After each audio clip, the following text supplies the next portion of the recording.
The Jokaero represent one of the most peculiar enigmas within the Imperium's vast catalog of xenos species.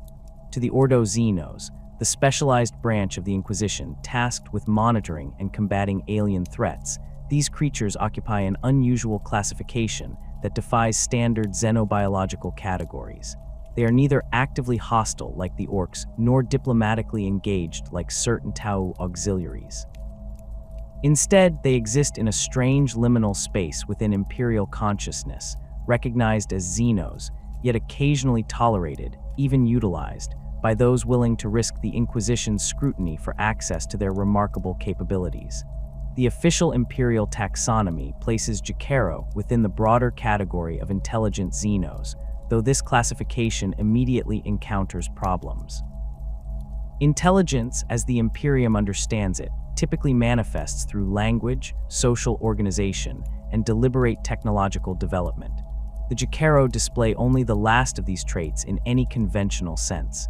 They possess no written language, no verbal communication beyond simple vocalizations, and no apparent social hierarchy beyond basic family groupings. Yet they create technology that surpasses much of what the Adeptus Mechanicus can produce, a contradiction that has frustrated xenobiologists and tech priests for millennia. The Ordo Xenos maintains extensive files on Jokaero encounters, though these records remain frustratingly incomplete. Unlike species such as the Eldar or Tau, whose civilizations can be studied, infiltrated, and cataloged, the Jokaero leave almost no trace of their existence beyond the devices they create. They establish no permanent settlements, build no cities, and maintain no territory. Individual specimens or small family groups appear throughout the galaxy, often in the most unexpected locations, aboard derelict spacecraft, within asteroid fields, or hidden in the lower levels of hive cities. This scattered distribution pattern suggests either an ancient diaspora or a species that never developed centralized civilization in any form the Imperium would recognize. The prevailing theory among those xenobiologists who have dedicated their careers to studying the Jokaero points toward the Old Ones as their creators. This ancient race, which dominated the galaxy millions of years before humanity's emergence, engineered numerous servant species during the catastrophic conflict known as the War in Heaven. The Eldar, created as warriors and psychers to fight the Necrontyr and their Khatan masters, represent the most successful of these engineered races. The Krork, brutal precursors to modern orcs, served as living weapons of devastating effectiveness. Other Old One creations have been theorized but rarely confirmed, lost to the vast stretches of time or exterminated in the war's apocalyptic conclusion. The Jokaero fit the profile of an Old One creation in several key aspects. Their innate understanding of advanced technology, requiring no education or cultural transmission, suggests genetic engineering at a fundamental level. The Old Ones possessed biotechnology far beyond anything the Imperium has achieved, capable of encoding complex knowledge directly into a species' genetic structure. The Eldar's natural psychic abilities and the Krork's instinctive understanding of combat and warfare demonstrate this principle. The Jokaero's technological intuition could represent a similar genetic inheritance, though focused on creation rather than destruction or psychic manipulation. However, significant differences separate the Jokaero from confirmed Old One servant races. The Eldar developed sophisticated culture, art, and civilization. The Krork organized themselves into massive armies with clear strategic thinking. The Jokaero do neither. They create but do not innovate in the way sentient beings typically do. They modify and improve existing technology with uncanny skill, yet they rarely, if ever, invent entirely new principles. This has led some xenobiologists to propose that the Jokaero represent an unfinished project, a species the Old Ones began engineering, but never completed before their civilization's collapse. Others suggest the Jokaero might have been designed specifically as they are, artisan slaves without the ambition or organizational capacity to ever threaten their masters. The physical appearance of a Jokaero immediately evokes comparison to simian species from countless worlds, though they are not simply alien apes. An adult Jokaero stands approximately 1 meter tall, with a compact, muscular build suited to climbing and manipulating objects. Their bodies are covered in thick orange fur, ranging from bright amber to deeper rust tones depending on the individual. This fur grows particularly dense around their shoulders and back, while their faces, palms, and the soles of their feet show dark, leathery skin. Their eyes are large and expressive, displaying a range of emotions that can be disconcertingly human, like despite the alien face surrounding them. The Jokaero possess 4 highly dexterous hands, each with fully opposable digits that allow for manipulation of objects with precision that rivals or exceeds human capability. These hands move with fluid grace when working on technology, their fingers dancing across components with practiced ease. Observers have noted that Jokaero can work on multiple aspects of a device simultaneously, each hand performing a different task with complete independence. This ambidextrous capability extends to all 4 limbs, as Jokaero make no distinction between hands and feet in the way bipedal species do. They move with equal facility on 2 limbs or 4, climbing, swinging, and leaping with natural agility. Their facial structure combines simian features with elements that suggest a deeper intelligence lurking behind the animal appearance. The pronounced brow ridge and forward-facing eyes provide excellent depth perception, essential for their intricate work. Their noses are flat and broad, with large nostrils that constantly sample the air. Most striking is their mouth, which can shift between expressions of apparent thoughtfulness and simple animal contentment within moments. They have strong teeth suited to an omnivorous diet, though they show preference for fruits and vegetation when available. The paradox at the heart of Jokaero existence lies in the stark contrast between their behavior and their capabilities. A Jokaero observed in captivity or in the wild displays habits indistinguishable from non-sentient animals. They groom themselves and each other, pick through their fur for parasites, and vocalize in hoots and chatters that carry no linguistic content. They show interest in simple pleasures, food, comfort, play, without any apparent deeper philosophical concerns. They form small family groups with clear affection between members, but these relationships seem based on instinct rather than conscious choice. Yet place a Jokaero before a broken piece of technology, and the transformation is immediate and unsettling. The creature's demeanor shifts from playful animal to focused artisan in moments. Those hands that were grooming fur or reaching for fruit suddenly move with purposeful precision. The Jokaero examines the device, turning it over, peering at its components with those large eyes narrowed in what can only be described as concentration. Then they begin to work, and what follows defies any notion that these are simple beasts. Jokaero can repair technology they have never seen before, from species they have never encountered, using principles they should not understand. They modify weapons to improve their efficiency, adjust armor to provide better protection, and enhance equipment in ways that Imperial tech priests struggle to comprehend even after observing the finished product. They work without blueprints, without measurements, without any of the careful planning that human artificers require. The knowledge simply exists within them, accessible when needed, dormant when not. This technological genius extends to creation as well as modification. Jokaero produced devices called digital weapons, miniaturized armaments small enough to fit on a ring or wrist mount, yet capable of firing laser beams or other munitions with lethal effectiveness. They craft these items seemingly for their own amusement, working on them during idle moments the way a human might whittle wood. The resulting devices represent technology the Adeptus Mechanicus would require entire workshops and teams of specialists to reproduce, yet a single Jokaero creates them alone, often while also eating or grooming.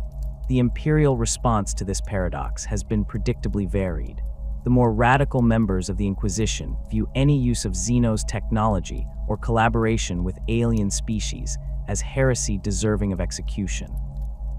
They argue that the Jokaero's capabilities make them more dangerous, not less, and that their animal-like behavior could be an elaborate deception.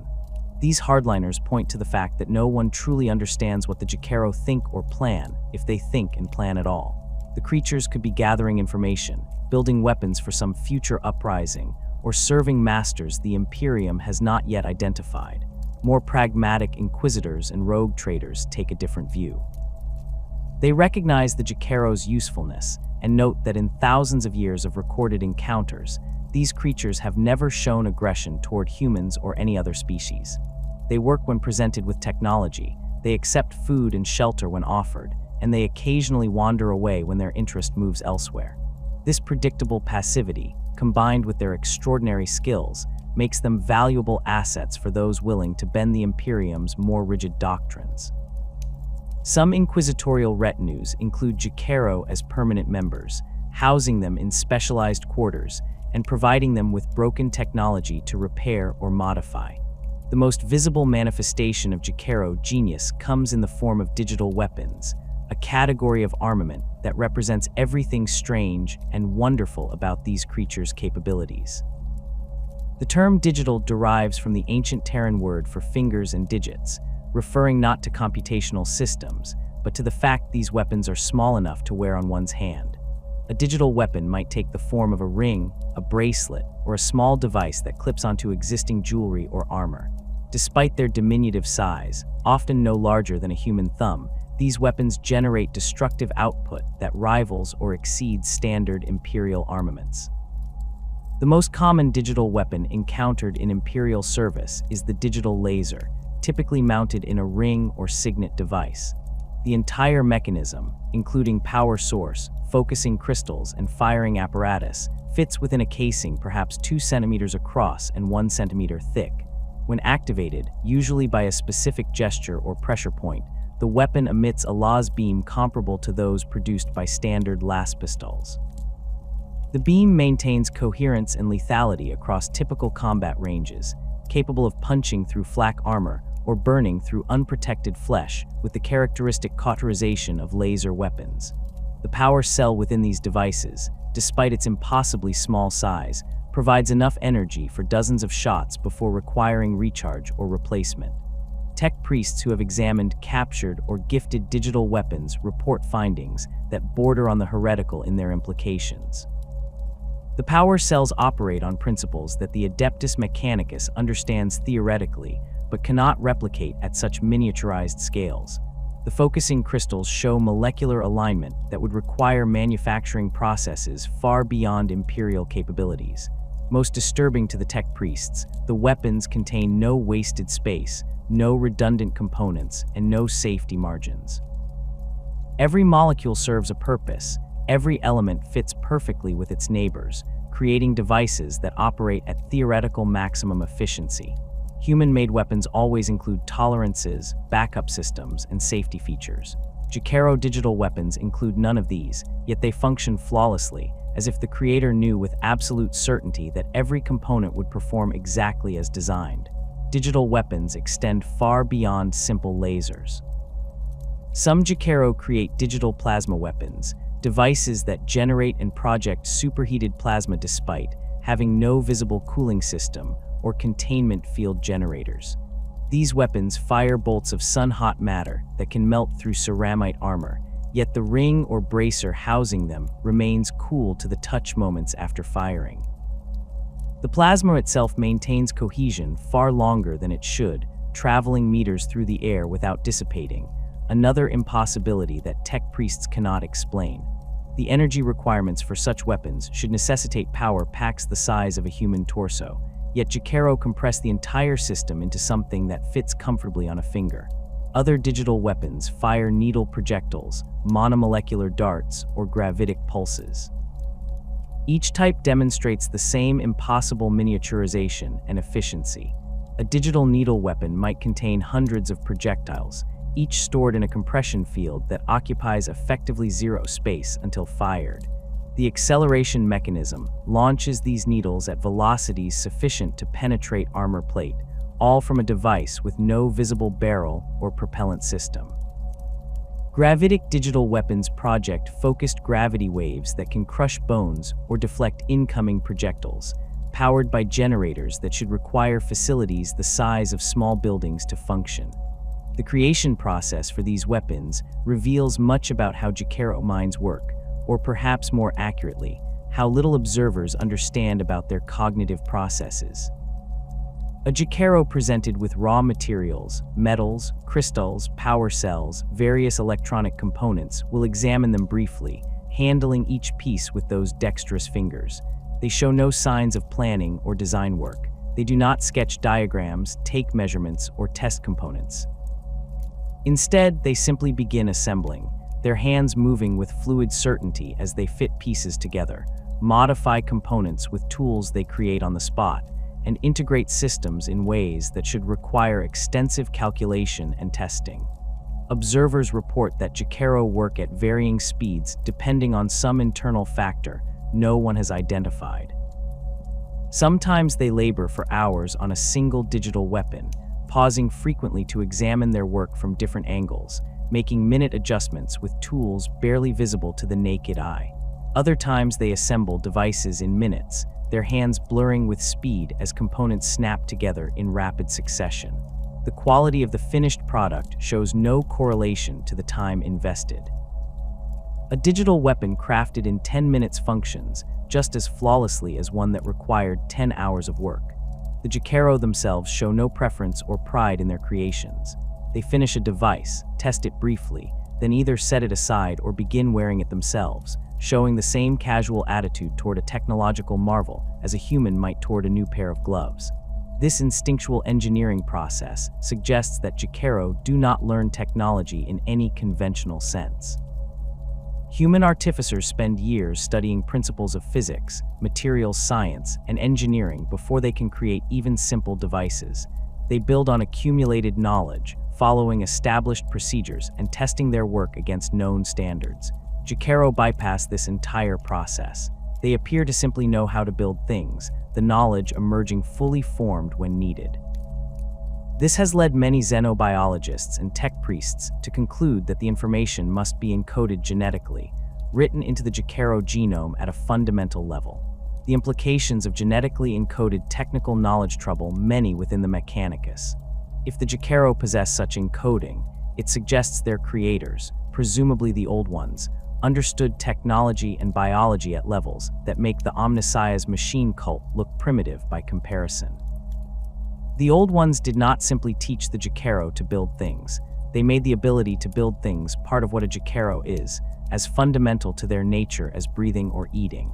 This raises uncomfortable questions about the nature of knowledge itself, and whether understanding can exist without consciousness or deliberate thought. The Jokaero ability extends well beyond weapons into defensive technology that the Imperium finds equally valuable and equally mysterious. Force fields and refractor fields represent some of the most sophisticated protective systems in the galaxy, requiring enormous power sources and complex generator arrays when produced by Imperial manufacturers. Jokaero create personal force field generators small enough to incorporate into belts, amulets, or armor plates. These devices project protective barriers that can deflect Law's fire, turn aside projectiles, or dissipate energy weapons' impact. The fields flicker into existence only when needed, conserving power and avoiding the telltale shimmer that marks most Imperial force field technology.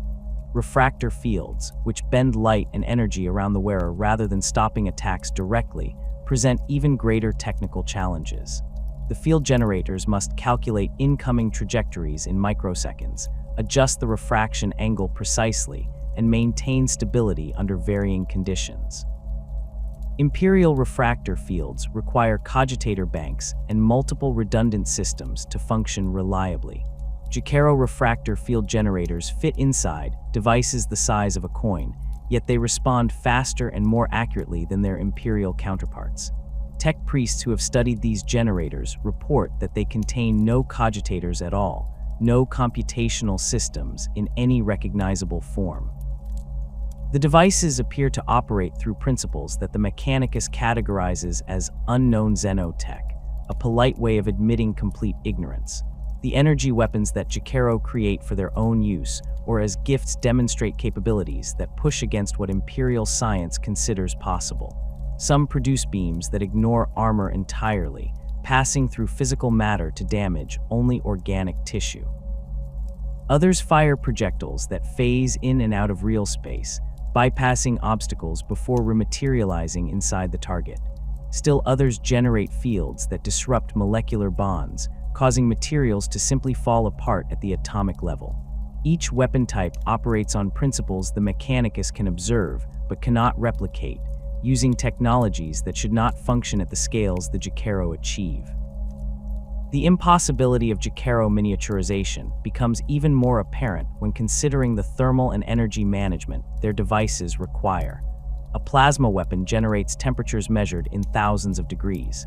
That heat must go somewhere, dissipated through cooling systems or vented safely away from the user.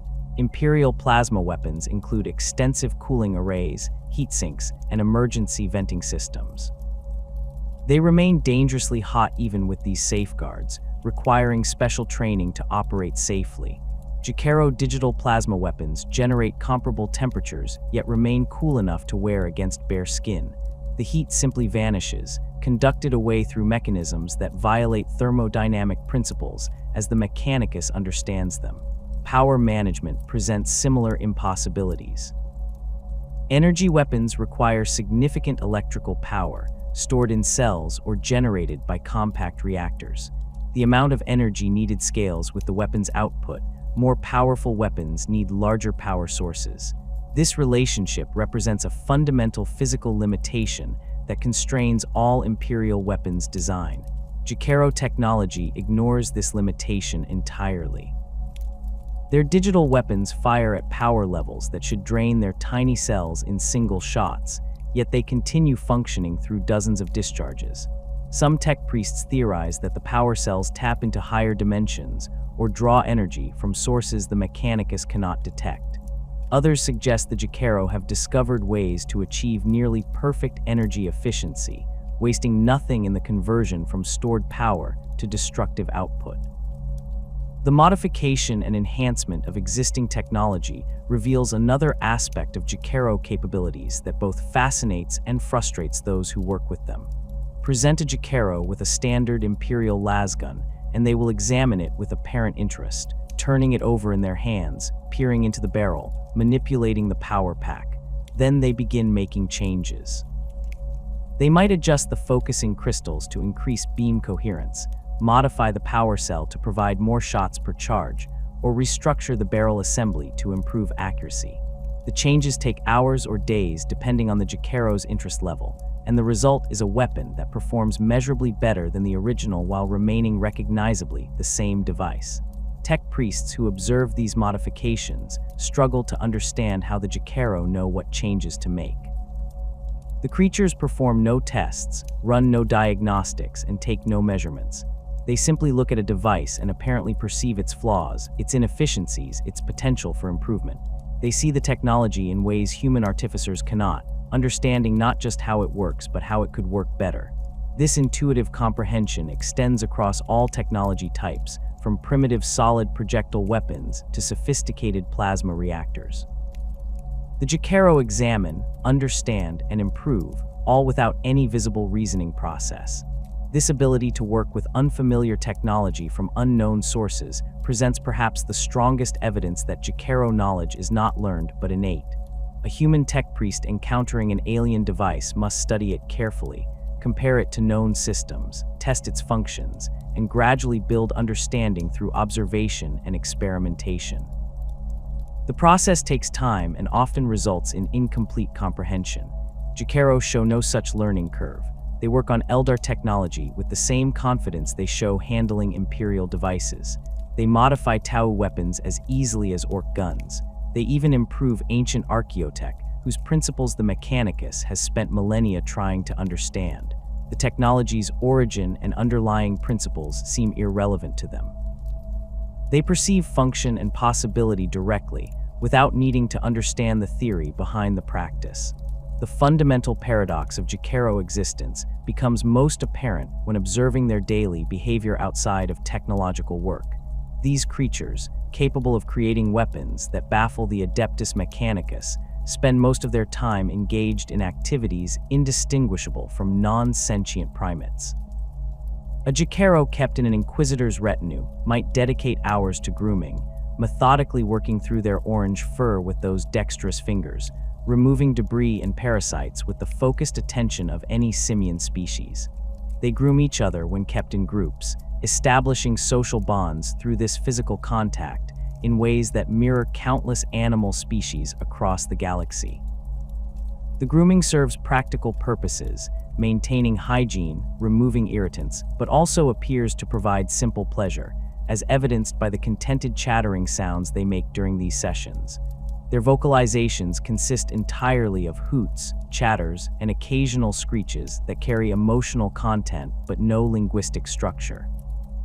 Xenobiologists who have recorded and analyzed thousands of hours of Jokaero sounds find no patterns suggesting language, no repeated sequences that might indicate words or concepts.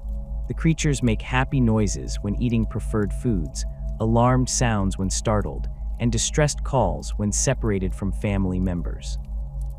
These vocalizations serve the same communicative functions as those of non-sentient animals, expressing immediate emotional states and basic needs rather than conveying complex information. A Jokaero cannot explain what they are building, cannot describe where they came from, and shows no interest in attempting to communicate abstract concepts through any medium.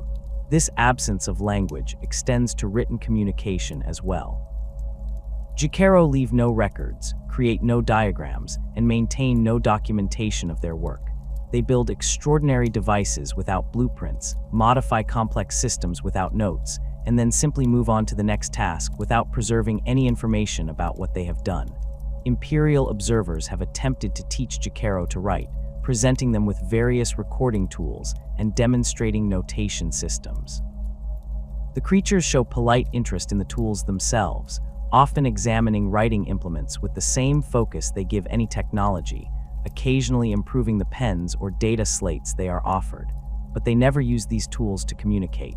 They appear fundamentally uninterested in recording information or transmitting knowledge to others. Their social structures, when they exist at all, remain rudimentary. Jokaero form small family groups, typically consisting of a mated pair and their offspring. These groups show clear affection between members, staying close together, sharing food, and displaying distress when separated. However, they establish no hierarchy beyond the natural authority of parents over young. They hold no councils, make no group decisions, and show no evidence of collective planning. When multiple Jokaero work in proximity, they function as individuals who happen to occupy the same space rather than as a coordinated team. Each pursues their own projects without consultation or collaboration, occasionally examining what others are building, but never appearing to learn from these observations. The creatures display curiosity about their environment in ways that seem entirely instinctual. A Jokaero placed in a new location will explore thoroughly, climbing available surfaces, investigating corners and crevices, and sampling any food sources they encounter. This exploration follows predictable patterns, checking for threats, identifying resources, establishing safe resting spots. Once familiar with their surroundings, they settle into routines that vary little from day to day. They wake, groom, eat, work on technology if materials are available, play briefly, then rest. The routine suggests comfort-seeking behavior rather than any deeper engagement with their circumstances. Their dietary preferences reinforce the impression of simple animal needs. Jokaero show strong preferences for fruits and sweet foods, becoming noticeably more cooperative and content when provided with such treats. They eat meat when offered, but without particular enthusiasm. They drink water regularly and show typical biological responses to hunger and thirst. Observers note that Jokaero will sometimes modify food containers or eating utensils, improving their functionality with casual expertise, but this behavior appears reflexive rather than deliberate. They see a poorly designed bowl and fix it the same way a human might unconsciously straighten a crooked picture frame. The action requires no conscious decision, yet place technology before them, and the transformation remains startling no matter how many times one witnesses it. The Jokaero's posture changes, their movements become purposeful, and those large eyes focus with unmistakable concentration. They approach technological problems with what can only be described as unconscious competence, the ability to perform complex tasks without apparent awareness of the complexity involved. A human tech priest repairing a plasma gun must consciously recall training, mentally review procedures, and deliberately apply knowledge to the problem. A Jokaero simply fixes the plasma gun, their hands moving with certainty through steps they never learned and could not explain. This unconscious competence extends to problem solving in ways that suggest genuine intelligence operating beneath the animal exterior. Present a Jokaero with a damaged device they have never seen before, and they will examine it from multiple angles, manipulating components to understand how they interact. They test functions, observe results, and adjust their approach based on what they discover. This represents systematic investigation, a methodical process of gathering information and forming conclusions. Yet the Jokaero shows no signs of conscious reasoning during this process. They do not pause to think, show no body language suggesting internal deliberation, and display no eureka moments when solutions become clear. The problem-solving simply happens, as automatic as breathing. Their approach to technological challenges reveals patterns that Imperial observers find deeply puzzling. Jokaero appear to perceive function directly, understanding what a device does and how it could work better without needing to comprehend the underlying principles. They see a lasgun's focusing array and know immediately that adjusting the crystal alignment will improve beam coherence, but they could not explain what coherence means or why it matters. They recognize inefficiency and correct it instinctively, the way a human might instinctively catch a falling object without calculating trajectories or velocities. The knowledge exists within them, accessible when needed, but apparently not available to conscious thought. This disconnect between capability and awareness frustrates attempts to understand what Jokaero actually comprehend about the technology they create. Do they understand physics, or do they simply know what works without understanding why? Can they conceive of new principles, or do they only apply knowledge encoded in their genes? The questions remain unanswered because the Jokaero cannot or will not communicate about such matters. They build, they modify, they improve, and then they return to grooming their fur or eating fruit, showing no interest in discussing their work or explaining their methods. The docile nature of Jokaero represents another aspect of their behavior that sets them apart from virtually every other intelligent xenos species. They show no aggression toward humans or any other species under normal circumstances. They do not defend territory, do not compete for status, and do not respond violently to threats. When frightened, they flee or hide rather than fight. When captured, they accept confinement with apparent resignation, showing distress but not rage. This passivity extends even to situations where violence might seem justified. Jokaero whose family members are killed or taken do not seek revenge. They mourn in their simple way, becoming quieter, eating less, showing signs of depression, but they never retaliate. This lack of aggression makes them uniquely manageable among xenos species that possess significant capabilities. An orc is always dangerous, its biology driving it toward violence and conquest. An eldar pursues inscrutable goals that often conflict with human interests. Even seemingly peaceful xeno species typically defend themselves when threatened or pursue their own agendas that may clash with imperial objectives. Jokaero do none of these things. They accept whatever circumstances they find themselves in, work on technology when materials are available, and otherwise pursue simple pleasures without causing trouble. This predictable docility explains why even conservative inquisitors sometimes tolerate their presence, despite official policies against xenos collaboration. However, this passivity raises its own troubling questions. Natural selection typically favors traits that enhance survival and reproduction.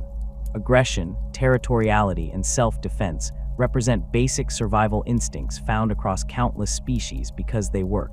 They keep individuals and groups alive long enough to reproduce. The Jokaero's complete lack of these instincts suggests either that they evolved in an environment with no predators or competitors, which seems unlikely given their scattered distribution across the galaxy, or that they were deliberately designed to be docile. If the Old Ones created the Jokaero as servant artisans, removing aggressive tendencies would make perfect sense. Slaves who cannot conceive of rebellion make ideal slaves. Imperial scholars and inquisitors who have attempted to measure Jokaero intelligence through formal testing encounter immediate problems. Standard intelligence assessments rely on language, requiring subjects to answer questions, follow instructions, or demonstrate understanding through verbal or written responses. Jokaero cannot or will not do any of these things. They ignore questions, show no interest in following instructions unrelated to technology, and produce no written work. Tests designed for non-verbal subjects fare little better.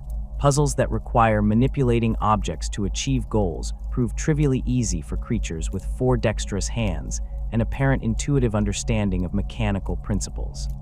A Jokaero solves complex spatial reasoning puzzles in seconds, but whether this demonstrates intelligence or merely superior manual dexterity and instinctive mechanical aptitude remains unclear. Some inquisitors have attempted to assess Jokaero intelligence by observing their responses to novel situations. They place the creatures in environments requiring adaptation, present them with challenges that should require planning and foresight, and monitor how they respond. The results prove inconclusive and often contradictory. A Jokaero might demonstrate remarkable problem solving when the challenge involves technology, finding creative solutions to access tools, modifying equipment to overcome obstacles, or building devices to achieve specific goals. Yet the same Jokaero shows no similar ingenuity when facing non-technological challenges. They do not plan escape routes, do not deceive observers, and do not demonstrate the kind of abstract reasoning that characterizes human intelligence. Memory testing produces equally ambiguous results. Jokaero clearly possess excellent memory for technical information. They remember devices they have worked on previously, recognize tools they have used before, and retain knowledge of modifications they have made. However, their memory for non-technical information appears far more limited. They show little recognition of individual humans beyond those they interact with regularly. They do not remember locations unless they contain technological materials of interest. They display no awareness of time beyond immediate cycles of day and night. Their memory seems specialized, optimized for technical knowledge while remaining rudimentary in other domains. The most sophisticated attempts to measure Jokaero intelligence involve monitoring their brain activity during various tasks. Tech priests with access to medical scanning equipment have observed Jokaero neural patterns while they work on technology, rest, eat, and engage in social behaviors. The scans reveal active, complex brains with neural density comparable to human brains of similar size. During technological work, certain regions show intense activity, lighting up the scanners with patterns suggesting rapid information processing and decision-making. Yet these same regions remain largely dormant during other activities. The Jokaero brain appears to have specialized areas dedicated specifically to technological manipulation, areas that activate only when needed and remain inactive otherwise. These findings support the theory that Jokaero intelligence is narrowly focused rather than broadly applicable. They possess genius-level capabilities within their specialized domain, while showing animal-level cognition in other areas. This specialization suggests deliberate design rather than natural evolution. Evolution typically produces generalists capable of adapting to various challenges, not specialists who excel in one area while remaining helpless in others. The Jokaero's cognitive profile looks exactly like what one might expect from a created species designed for a specific purpose, maintaining and improving technology for masters who needed artisans, but feared creating servants smart enough to rebel. The Inquisition's relationship with Jokaero exists in a state of permanent tension between pragmatism and principle.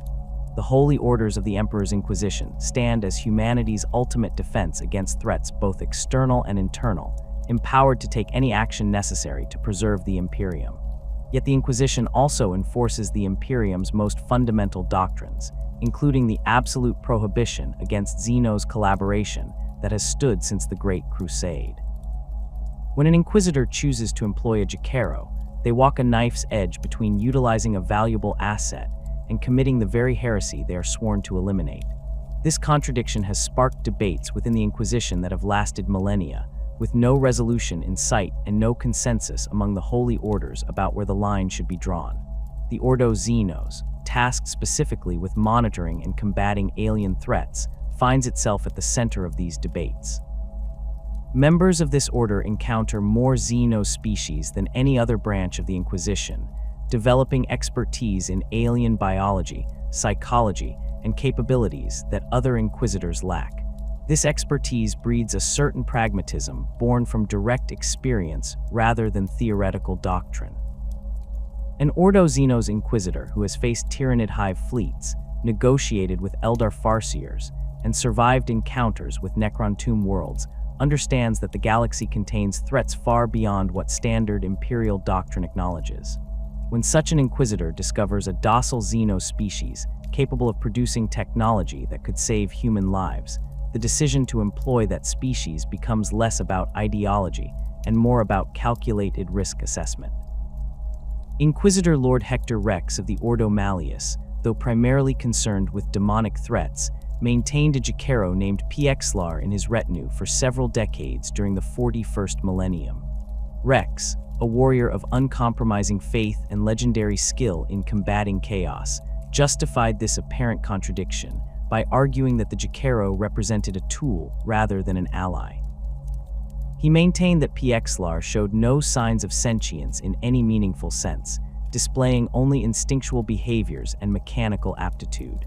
Rex treated the creature as he might treat a servitor, a biological machine performing programmed functions without awareness or will. The Jokaero modified Rex's weapons and armor, creating custom force field generators and improving his nemesis force weapons power matrix. Pxlar accompanied Rex into war zones across multiple sectors, providing technical support that proved crucial in several campaigns against demonic incursions. The arrangement worked smoothly until Rex's death during the Siege of Vrax, where the Inquisitor Lord fell in battle against forces of the Ruinous Powers. Pxlar survived the siege and was recovered by other Inquisitors who had served alongside Rex. The Jokaero showed signs of distress following Rex's death, reduced appetite, listless behavior, and decreased interest in technological work. Whether this represented genuine grief or simply stress from disrupted routine remained subject to interpretation. The creature eventually recovered and entered service with another Inquisitor, adapting to new circumstances with the same passive acceptance that characterizes the species. Rex's successful employment of a Jokaero for decades without incident provided ammunition for those within the Inquisition who argued that these xenos posed minimal risk when properly managed. Other Inquisitors have employed Jokaero with similar success, though not all cases proceed as smoothly as Rex's experience. Inquisitor Bronislaw Chevak of the Ordo Xenos, known for his controversial methods and extensive dealings with xenos species, maintained several Jokaero in his retinue during his long career. Chevak viewed the creatures as fascinating subjects for study as well as useful assets, attempting to understand their cognitive processes through extensive observation and testing. His notes describe Jokaero behavior in exhaustive detail, cataloging their reactions to various stimuli, their work patterns, and their social interactions. Chevak concluded that the creatures possessed specialized intelligence focused entirely on technology, comparing them to human savants who display extraordinary abilities in narrow domains while functioning poorly in others. Chevak's Jokaero proved their worth repeatedly during his investigations across the galaxy. They modified his weapons to fire specialized ammunition effective against specific xenos threats, created custom force fields calibrated to protect against exotic energy types, and maintained his equipment in hostile environments where standard Imperial technology failed.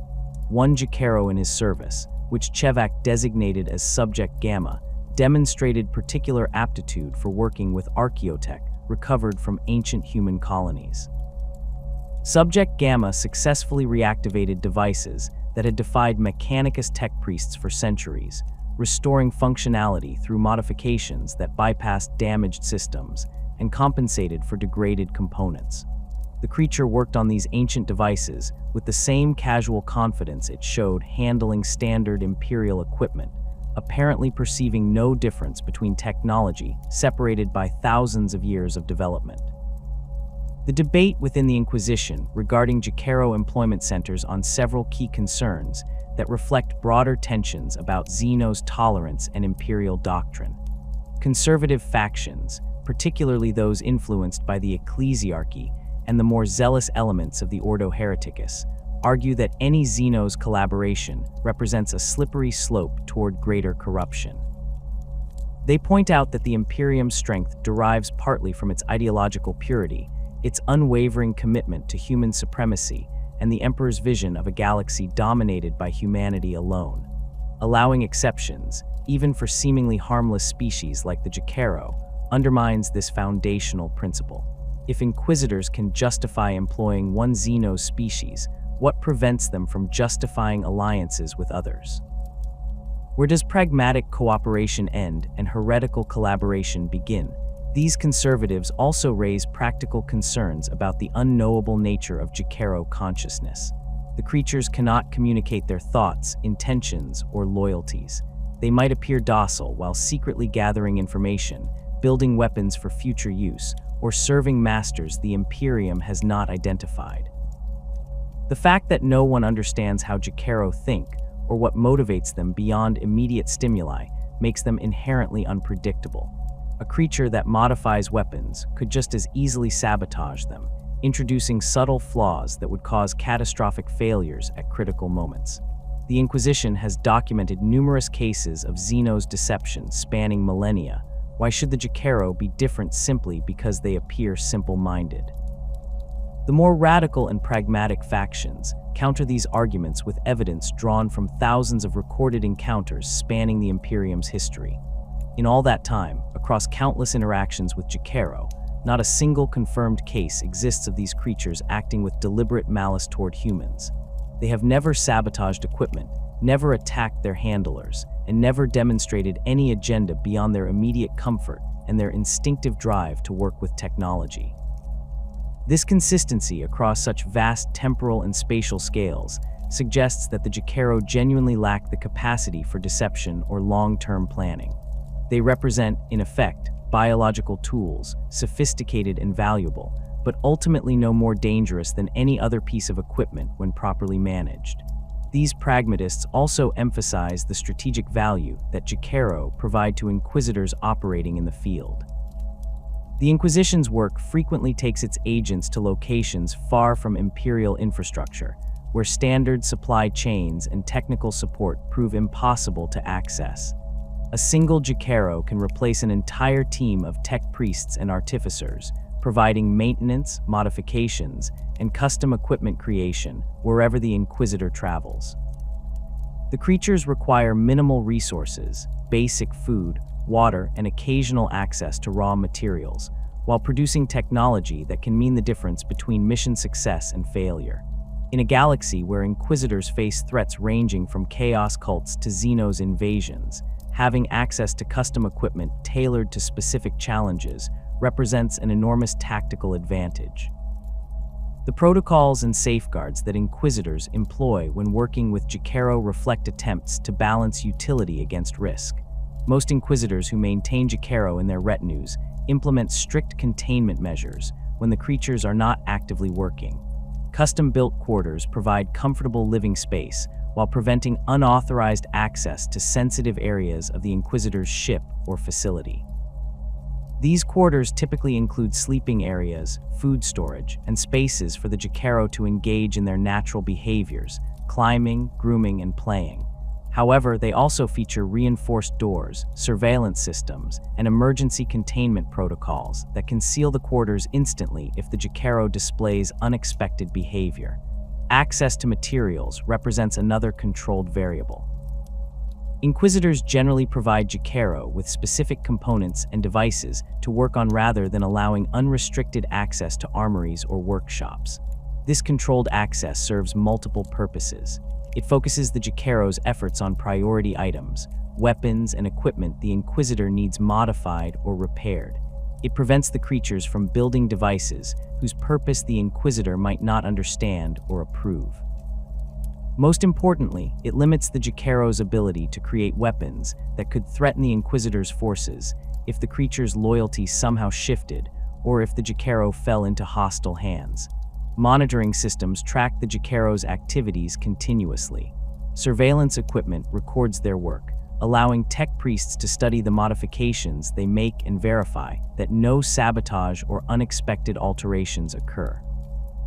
Some Inquisitors employ specialized servitors programmed to observe Jokaero behavior patterns and alert their masters to any deviations from established norms. These servitors lack the intelligence to understand what the Jokaero are building, but can recognize changes in behavior, unusual agitation, attempts to access restricted areas, or efforts to hide their work that might indicate problems. The constant monitoring also serves a research function, building institutional knowledge about Jokaero capabilities and methods that the Inquisition can share among its members. Testing protocols ensure that modified or newly created equipment functions as intended without hidden flaws. Before an Inquisitor uses any device a Jokaero has worked on, tech priests examine it thoroughly, running diagnostics and comparing its performance to baseline specifications. Weapons undergo test firing under controlled conditions. Force fields are stress-tested against various attack types. Power cells are monitored for unusual energy signatures or unstable outputs. This verification process catches potential problems before they can endanger the Inquisitor or their retinue, though it also introduces delays that can prove frustrating when rapid equipment modifications are needed in the field. The psychological management of Jokaero presents unique challenges that Inquisitors must navigate carefully. The creatures respond well to positive reinforcement, becoming more cooperative and productive when provided with preferred foods and comfortable conditions. However, they also show stress responses when confined too strictly or denied social contact with other Jokaero if kept in groups. Finding the balance between security and the creature's welfare requires ongoing attention and adjustment. Some Inquisitors assign specific retinue members to serve as handlers, individuals who develop familiarity with their particular Jokaero's preferences and behavioral patterns. These handlers learn to recognize signs of distress, boredom, or illness, addressing problems before they impact the creature's work performance. The risks of xenos contamination extend beyond the physical presence of the Jokaero themselves to encompass the technology they create. The Adeptus Mechanicus maintains strict doctrines regarding acceptable technology based on standard template construct patterns and approved modifications descended from the dark age of technology. Jokaero-modified equipment often incorporates principles that diverge from these approved patterns, introducing xenotech elements into imperial arsenals. Conservative tech priests view this as dangerous corruption, arguing that reliance on xenos-derived technology weakens humanity's technological independence and potentially introduces weaknesses that enemies could exploit. They point to historical examples of xenos technology containing hidden dangers, Eldar devices that corrupt their users' souls, Necron artifacts that slowly poison organic life, chaos-tainted relics that spread corruption through mere proximity. Inquisitors who employ Jokaero must navigate these concerns while maintaining working relationships with the Mechanicus. Some choose to keep their use of Jokaero-modified equipment secret, avoiding questions about where their superior weapons and armor originated. Others openly acknowledge the xenos source while emphasizing the thorough testing and verification their tech priests have performed. The most politically skilled Inquisitors frame Jokaero modifications as reclamation of lost human knowledge, suggesting that these creatures might preserve ancient technological principles that humanity has forgotten. This argument finds some support in the theory that the Old Ones created the Jokaero, potentially encoding them with knowledge derived from or related to human Dark Age technology that the Old Ones might have observed or incorporated into their servant species. The practical benefits that Jokaero provide often outweigh theoretical concerns when Inquisitors face immediate threats requiring technological solutions. During investigations of Necron tomb complexes, Jokaero have modified Auspex units to detect the unique energy signatures of dormant Necron warriors, providing early warning that has saved entire inquisitorial teams from ambush. When facing chaos cultists wielding warp-tainted weapons, Jokaero-created force fields calibrated specifically against demonic energies have protected Inquisitors from attacks that would overwhelm standard Imperial defenses. In campaigns against Orc-Waz, Jokaero have reverse-engineered captured Orc technology, creating countermeasures tailored to specific mechboy designs that standard Imperial doctrine could not address quickly enough. These success stories circulate through inquisitorial networks, encouraging other members of the Holy Orders to consider employing Jokaero despite official disapproval from more conservative factions. The creatures have become particularly valued among inquisitors who specialize in archaeotech recovery and xenotech analysis. These specialists frequently encounter devices that defy standard imperial understanding, requiring creative approaches to study and utilize safely. A Jokaero's intuitive grasp of technological principles allows them to work with these mysterious artifacts in ways that tech priests bound by rigid doctrine cannot match. The creatures examine ancient devices, identify their functions through methods no one fully understands, and often restore them to working order or modify them for human use. The philosophical questions raised by Jokaero employment reflect broader debates within the Inquisition about the nature of its mission and the methods it should employ. The Inquisition operates outside normal imperial law, empowered to take any action necessary to protect humanity from its enemies. This mandate explicitly includes working with xenos when such collaboration serves the Imperium's interests, though the boundaries of acceptable collaboration remain deliberately vague.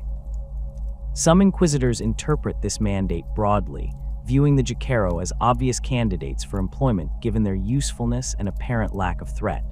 Others maintain that the mandate should be invoked only in extreme circumstances, when no human alternative exists and the threat being addressed justifies the compromise of working with aliens. The scattered distribution of Jokaero across the galaxy presents one of the most puzzling aspects of their existence. Unlike virtually every other intelligent species the Imperium has encountered, the Jokaero maintain no homeworld, no core territories, and no centralized civilization. They appear throughout imperial space and beyond, discovered in isolated pockets that show no obvious pattern or connection to each other. An inquisitor might find a family group of Jokaero living in the debris field of a destroyed orbital station in Segmentum Solar, while simultaneously reports arrive of other specimens discovered in the holds of derelict ships drifting through the void near the halo stars. This widespread presence without apparent origin or coordinating structure suggests either an ancient diaspora that scattered the species across the galaxy, or a fundamental nature that prevents them from ever forming the kind of territorial civilization that other intelligent species develop. The Eastern Fringe, that turbulent region where the Imperium's borders meet Tau expansion and Tyranid hive fleets, has produced numerous Jokaero sightings over the millennia. Rogue traders operating in the frontier systems beyond Ultramar report finding Jokaero aboard abandoned spacecraft, living in small groups among the vessel's machinery and life support systems. These discoveries typically occur when salvage crews board derelict ships, expecting to find only corpses and plunder, instead encountering orange-furred creatures that scatter into the ship's depths. The Jokaero in these situations have often modified the vessel's systems extensively, improving efficiency and repairing damage in ways that suggest they have been living aboard for extended periods, perhaps generations. The ships themselves show no signs of Jokaero construction. They are clearly vessels built by humans, Tau, or other spacefaring species that the Jokaero have simply claimed as habitat. One particularly well-documented case involves the Imperial Navy frigate Righteous Flame, which disappeared during patrol operations near the Damocles Gulf in the 38th millennium. The vessel reappeared 3 centuries later, drifting through the Purtis Rift with no crew aboard and extensive modifications to its systems that defied immediate explanation. Explorator teams from the Adeptus Mechanicus who boarded the ship discovered a community of 17 Jokaero living in the engineering sections. The creatures had maintained the ship's systems throughout its long drift, keeping life support, artificial gravity, and basic propulsion functional despite having no apparent access to proper replacement parts or materials. They had jury-rigged repairs using components cannibalized from non-essential systems, created makeshift power conduits from melted-down hull plating, and modified the plasma drives to operate at reduced but stable output levels that prevented catastrophic failure. The tech priest's examination revealed that the Jokaero had been born aboard the ship, descendants of specimens that must have been present when the original crew disappeared. The creatures showed no fear of the explorator teams, approaching them with curious interest and immediately beginning to examine their equipment. Within hours, several Jokaero had modified the Tech Priest Auspex units and data slates, improving their functionality in ways the Mechanicus representatives grudgingly acknowledged as superior to standard Imperial specifications. The explorators attempted to learn what had happened to the original crew, but the Jokaero could provide no answers, lacking the capacity or interest to communicate about past events. The ship's logs had been lost to data corruption, leaving the crew's fate a mystery. The Mechanicus claimed the vessel for study, relocating the Jokaero to research facilities where several remain under observation to this day. Segmentum Obscurus, the dark region of space that includes the Eye of Terror and countless systems corrupted by chaos, presents a different pattern of Jokaero encounters. The creatures appear less frequently in this benighted sector, and when discovered, they are often found in locations far from active war zones or chaos incursions. Several Jokaero have been recovered from ancient space hulks that drift through the Obscurus systems, massive conglomerations of destroyed and merged vessels that have spent millennia in the warp before returning to real space. These space hulks represent some of the most dangerous environments in the galaxy, infested with gene-stealers, chaos cultists, orc raiders, and worse. Yet Jokaero survive in these nightmarish environments, hiding in isolated sections where they maintain whatever technology surrounds them.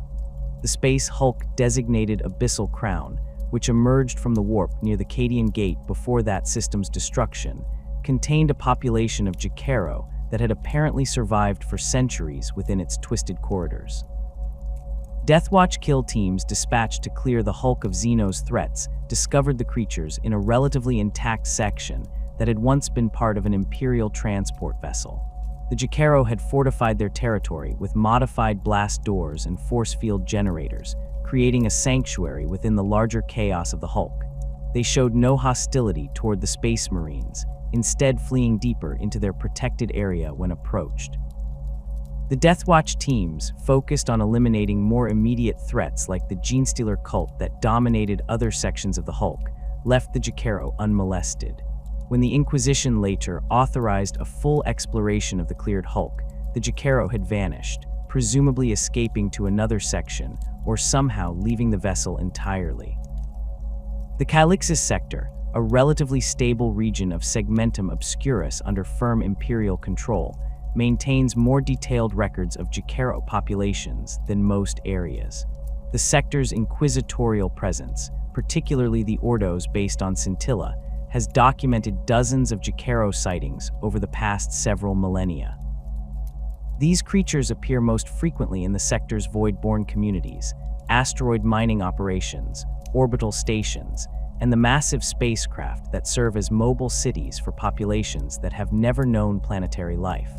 The zero-gravity or low-gravity environments of these locations seem to suit Jokaero particularly well, allowing them to utilize their climbing abilities and four-limbed mobility to maximum advantage. They navigate three-dimensional spaces with natural grace, swinging between handholds and climbing along surfaces that humans would find difficult or impossible to traverse without specialized equipment. Several noble houses in the Calixis sector maintain Jokaero as carefully guarded secrets, keeping the creatures in private workshops where they modify weapons and equipment for the house's armsmen and personal forces. These arrangements exist in legal gray areas, technically violating Imperial prohibitions against xenos collaboration, but protected by the noble house's political influence and the Inquisition's selective enforcement of such regulations. The houses acquired Jokaero through various means, purchasing them from rogue traders, recovering them from derelict vessels, or inheriting them as family assets passed down through generations.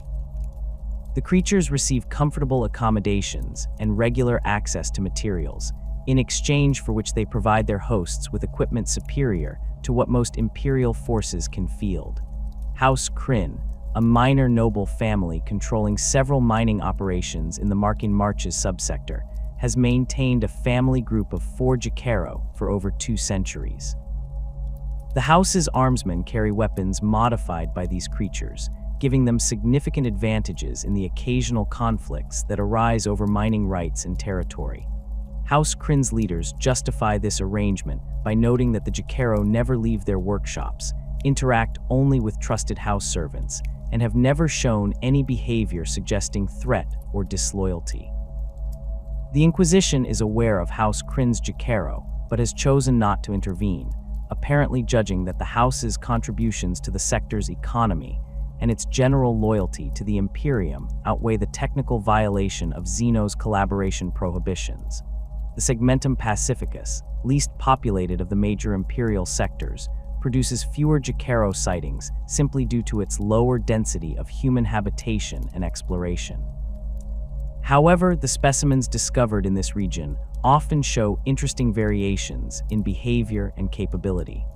Several rogue trader dynasties operating in the Pacificus fringe territories report encountering Jokaero that display unusual specializations in their technological aptitudes.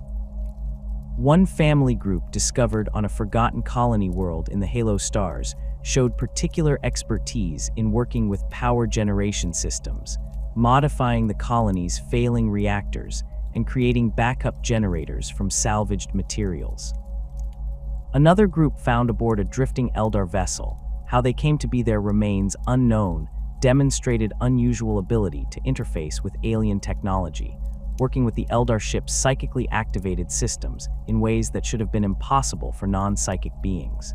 These regional variations, if they represent genuine differences rather than observer bias or limited sample sizes, suggest that Jokaero populations may adapt or specialize based on their circumstances.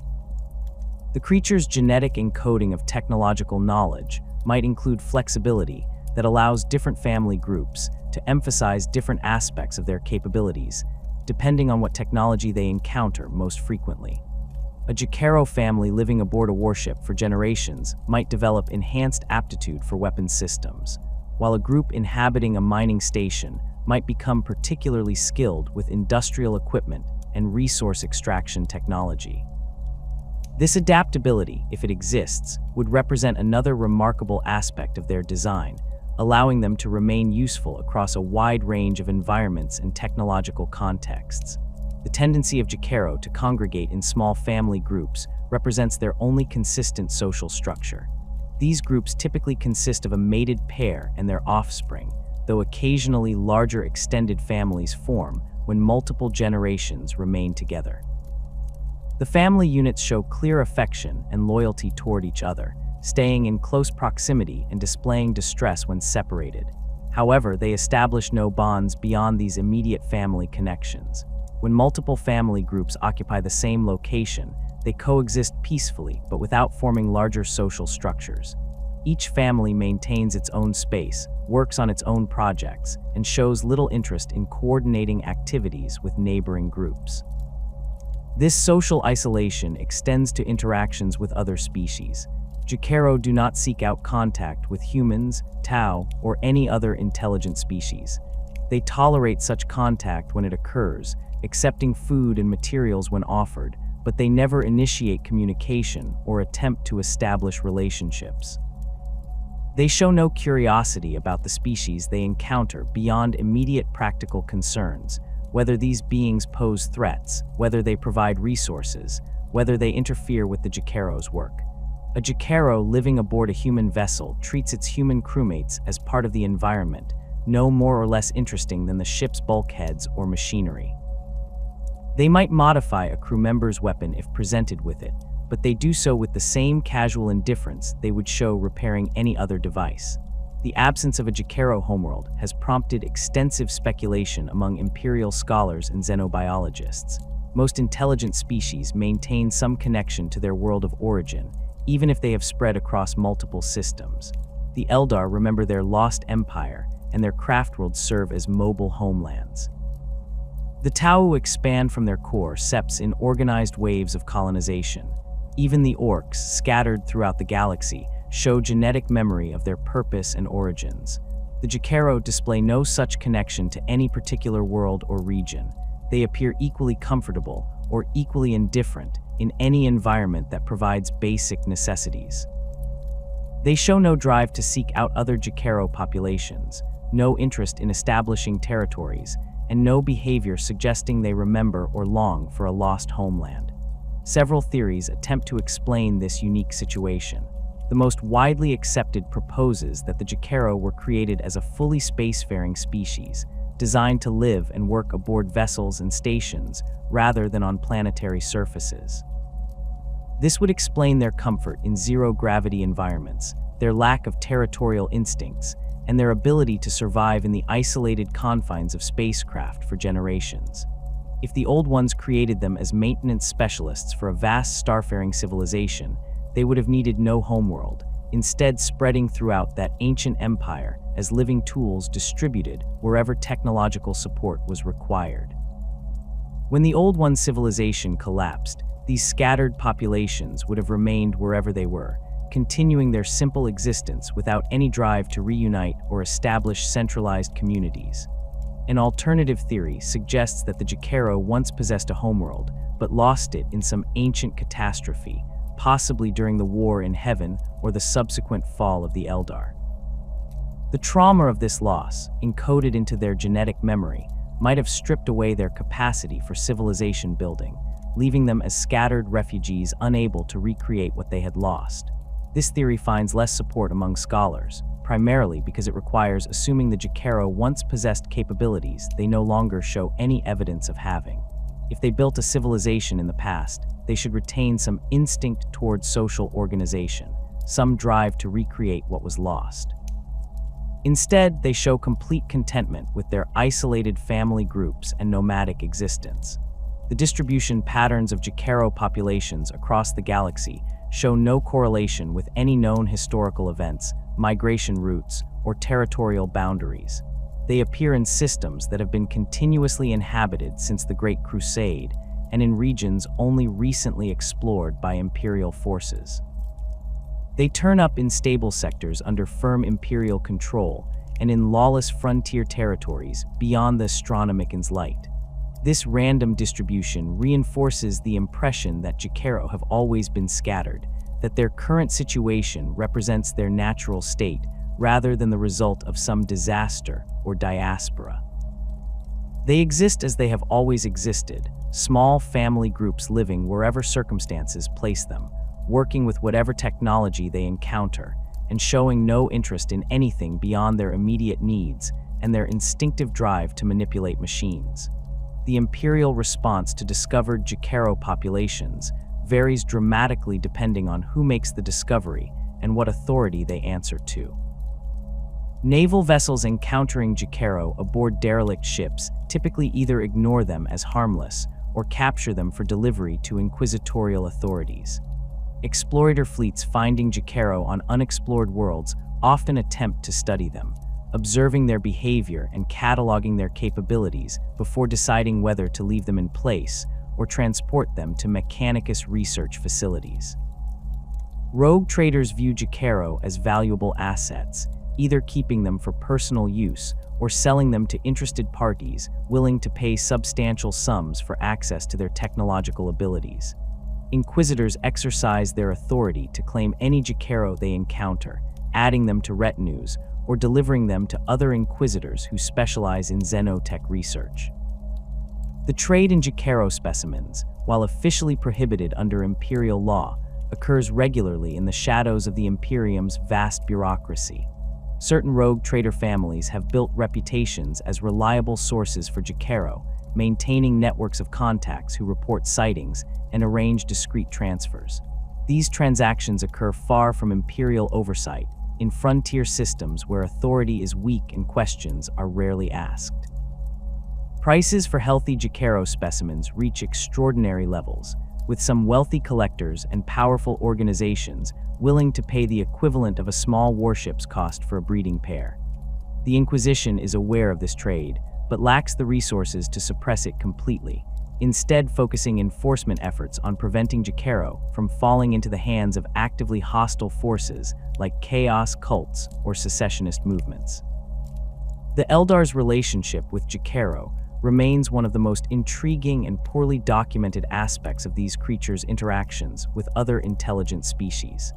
The ancient Eldari, whose civilization dominated the galaxy for millions of years before humanity's rise, possess knowledge that spans epochs most races cannot comprehend. Their farseers peer through time itself, their bonesingers shape reality with psychic song, and their most ancient among them remember events from before the fall that destroyed their empire. If any species in the current galaxy understands the Jokaero's true origins and purpose, it would be the Eldar. Yet the Eldari maintain their characteristic inscrutability regarding these orange-furred technicians, offering no clear answers to the questions that plague Imperial xenobiologists and inquisitors. Recorded encounters between Eldar and Jokaero prove frustratingly rare in Imperial archives. The Eldar do not share information freely with humans, viewing the Imperium as crude upstarts unworthy of the knowledge they hoard. When inquisitors have managed to capture or negotiate with Eldar prisoners and question them about the Jokaero, the responses have been cryptic at best. Some Eldar display recognition when shown images or descriptions of Jokaero, their expressions suggesting familiarity rather than surprise at encountering an unknown species. Others react with what observers interpret as disdain or pity, though whether directed at the Jokaero themselves or at the questioner remains unclear. A few have offered fragments of information that raise more questions than they answer, speaking of the Jokaero as remnants or echoes of something greater, tools left behind by masters who no longer exist to wield them. One particularly revealing encounter occurred during the Macharian Crusade in the late 41st millennium, when Imperial forces briefly captured an Eldar farseer during operations in the Halo stars.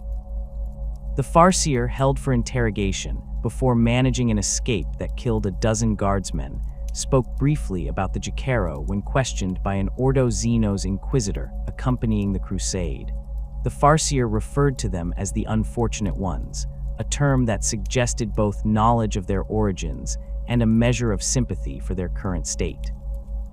When pressed for details, the farseer stated that the Jokaero represented what happens when a species is given purpose without the capacity to understand or transcend that purpose. Forever locked into performing functions, they can neither question nor escape.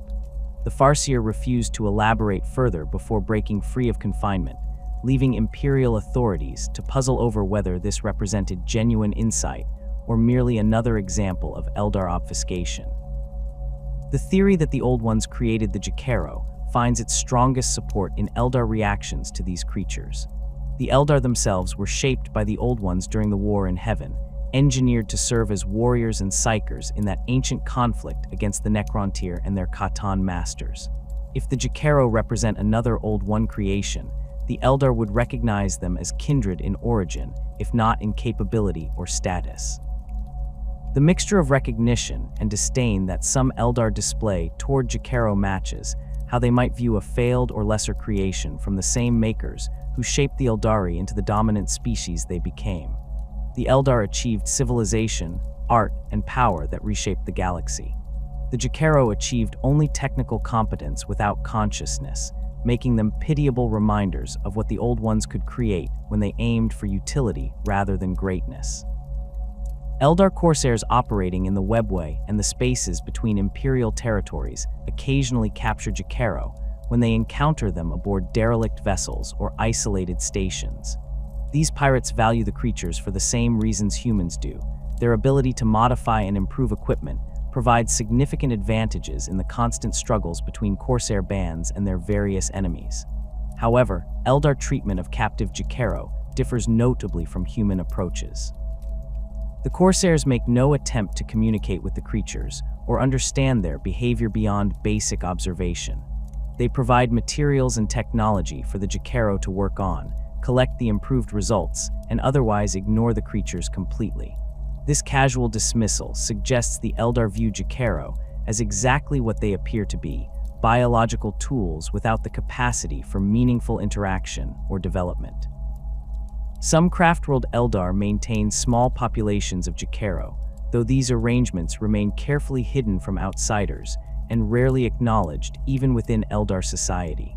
The Craftworlds, massive spacecraft that serve as mobile homelands for the surviving Eldari, contain countless secrets in their infinity circuits and hidden chambers. Jokaero living aboard these vessels work on systems that combine psychic manipulation with physical technology, creating devices that should be impossible for non-psychic beings to comprehend or modify.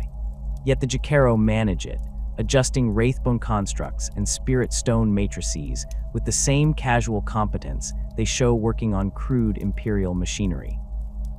This ability suggests their genetic encoding includes knowledge that transcends normal technological principles, perhaps incorporating understanding of psychic manipulation at a purely instinctual level. The Dark Eldar of Camorra view Jokaero through a lens of predatory opportunism that characterizes their approach to all other species. The twisted inhabitants of the Dark City, sustained by suffering and cruelty, see value in everything that exists, either as a source of pain to feed their souls or as a tool to acquire more victims for their endless hunger. Jokaero fall into the latter category, representing useful assets that can be exploited for profit and advantage. The Dark Eldar lack the faint sentimentality that occasionally stays the hands of their craftworld cousins. They capture Jokaero whenever opportunities arise, viewing these creatures as particularly valuable slaves whose unique capabilities command high prices in Camorra's markets. The slave markets of the Dark City trade in beings from across the galaxy, offering every species the Drukhari raiders can capture to buyers seeking workers, gladiators, or victims for more esoteric purposes. Jokaero occupy a specialized niche in these markets, prized by archons who maintain private armories and homunculi, who require skilled technicians for their laboratories. A healthy Jokaero specimen can fetch prices equivalent to dozens of human slaves, with breeding pairs commanding even higher values. The Dark Eldar who specialize in acquiring and selling Jokaero have developed expertise in keeping the creatures alive and functional during transport and captivity, learning through trial and error what conditions the creatures require and what stresses they can endure. Dark Eldar cabals that maintain Jokaero, slaves use them to modify weapons and equipment that already represent some of the most advanced technology in the galaxy. Drukhari splinter weapons, heat lances, and darklight weapons operate on principles that human tech priests can barely comprehend, combining physical components with technologies that manipulate the fundamental forces of reality. Jokaero working on these weapons improve them further, adjusting configurations in ways that increase lethality and efficiency. The fact that these creatures can enhance even Dark Eldar technology demonstrates the depth of knowledge encoded in their genes, suggesting their creators possessed understanding that surpassed even the sophisticated science of the ancient Eldari Empire at its height. The treatment Jokaero receive in Dark Eldar captivity varies depending on their owner's priorities and temperaments. Some archons recognize that the creatures work more effectively when kept comfortable and unstressed, providing them with adequate food, clean quarters, and regular access to materials. These pragmatic masters view their Jokaero as valuable investments requiring proper maintenance, no different from maintaining weapons or vehicles. Other Dark Eldar take crueler approaches, testing how much deprivation and suffering the creatures can endure while still performing their functions. These experiments reveal that Jokaero prove surprisingly resilient to physical hardship, but suffer psychologically when isolated from other members of their species or denied opportunities to work with technology. A Jokaero kept in solitary confinement without access to devices to modify becomes listless and depressed, though they recover quickly when conditions improve. The vulnerability of Jokaero to capture and exploitation stems directly from their complete lack of aggressive instincts and their inability to plan for threats beyond immediate danger. A Jokaero family group living aboard a derelict vessel has no capacity to prepare defenses against potential raiders, no ability to conceive of future attacks, and no instinct to flee before threats arrive. When Dark Eldar raiders board such vessels, the Jokaero scatter and hide like any frightened animals, but they cannot organize resistance or coordinate escape attempts. Their four-limbed agility allows them to reach hiding spots that bipedal raiders might struggle to access, but Dark Eldar hunting parties have millennia of experience capturing prey in every environment imaginable. They deploy specialized equipment and tactics designed to flush out and contain targets without killing them, capturing Jokaero with efficiency born from long practice. The homunculi of Camorra, those twisted flesh sculptors who reshape bodies and souls for profit and entertainment, show particular interest in Jokaero for reasons beyond their technological skills. These ancient beings, some of whom remember the Eldari Empire before the fall, possess knowledge of biological manipulation that rivals the Old One's achievements in some respects. They view Jokaero as fascinating subjects for study, creatures whose genetic encoding of complex knowledge represents a biological puzzle worth investigating. Several homunculi maintain laboratories where they experiment on Jokaero specimens, attempting to understand how information is stored in their genes and whether similar encoding could be applied to other species.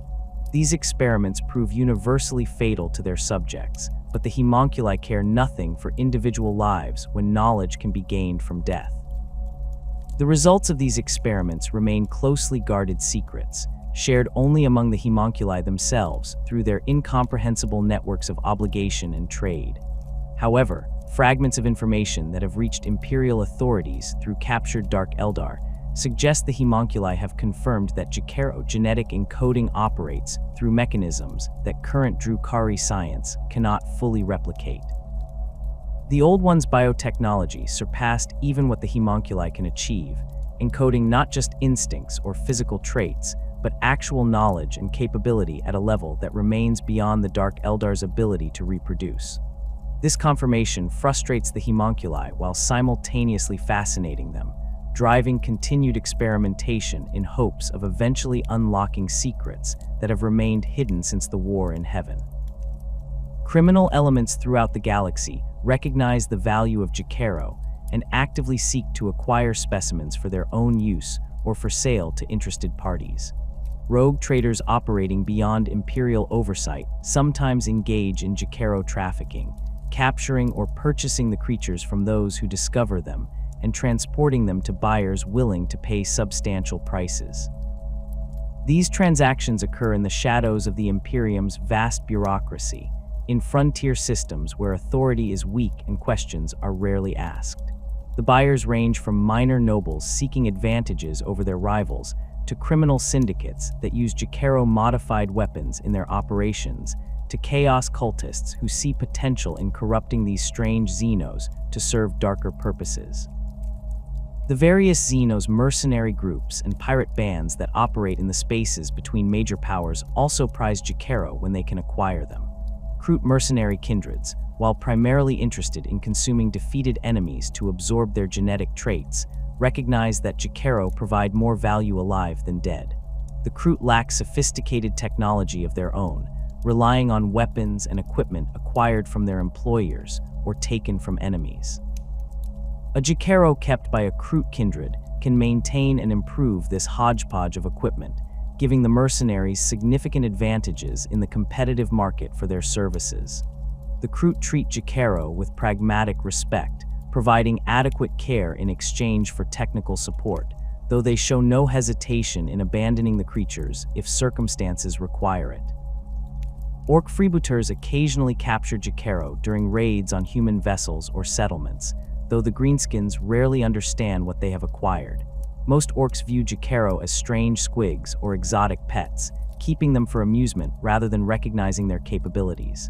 However, some mechbys, the orc specialists in technology and construction, recognize that Jokaero can work with machines in ways that even orcs find impressive. These mechbys sometimes keep captured Jokaero in their workshops, observing what the creatures build and occasionally incorporating Jokaero modifications into their own ramshackle creations. The orcs' instinctive understanding of technology, derived from their genetic inheritance as devolved Krork, creates an odd parallel with the Jokaero's encoded knowledge. Both species work with technology instinctually rather than through learned understanding, though the orcs' approach emphasizes crude effectiveness, while the Jokaero achieve elegant efficiency. The forces of chaos represent perhaps the most disturbing threat to Jokaero, not because they seek to capture and exploit these creatures for practical purposes, but because they see potential in corrupting them for darker ends. The ruinous powers and their servants constantly seek new tools and weapons to use against the Imperium and reality itself. a species that can create and modify advanced technology without conscious thought or moral consideration, represents an opportunity that chaos cannot ignore. If Jokaero could be corrupted, turned toward creating weapons infused with warp energies, or building devices that spread chaos taint, they would become extraordinarily dangerous assets in the eternal war between the materium and the immaterium. Attempts to corrupt Jokaero have met with mixed results that trouble those imperial authorities aware of such efforts. The creature's apparent lack of higher consciousness initially suggested they might prove resistant to chaos corruption, which typically works by exploiting emotions, desires, and conscious choices. A being that operates purely on instinct, without ambition or understanding, should theoretically remain immune to temptations that require comprehension to accept. However, several incidents documented in inquisitorial records suggest that Jokaero can indeed fall to chaos, though the process and results differ significantly from corruption of more conventionally intelligent species. The most thoroughly documented case involves a Jokaero family group discovered aboard a space hulk that had spent centuries drifting through the warp before returning to real space near the Cadian Gate. The hulk, designated Malevolent Chorus, contained extensive chaos corruption throughout its twisted corridors, with demon manifestations and warp-tainted technology permeating every section. The Jokaero found aboard had survived in an isolated compartment that should have been protected from the worst of the warp's influence. However, examination of the creatures and the devices they had created revealed disturbing signs of corruption. The Jokaero themselves showed physical mutations, extra digits on their hands, eyes that glowed with unnatural light, and fur that shifted colors in ways that hurt to observe directly. The weapons and equipment they had built incorporated elements that should not exist in real space, components that phased in and out of visibility, and devices that whispered in languages no human should understand. The Inquisitors who recovered these corrupted Jokaero faced difficult decisions about how to handle them. The creatures still displayed typical Jokaero behavior: grooming, eating, working on technology, but their creations had become dangerous in ways that extended beyond simple lethality.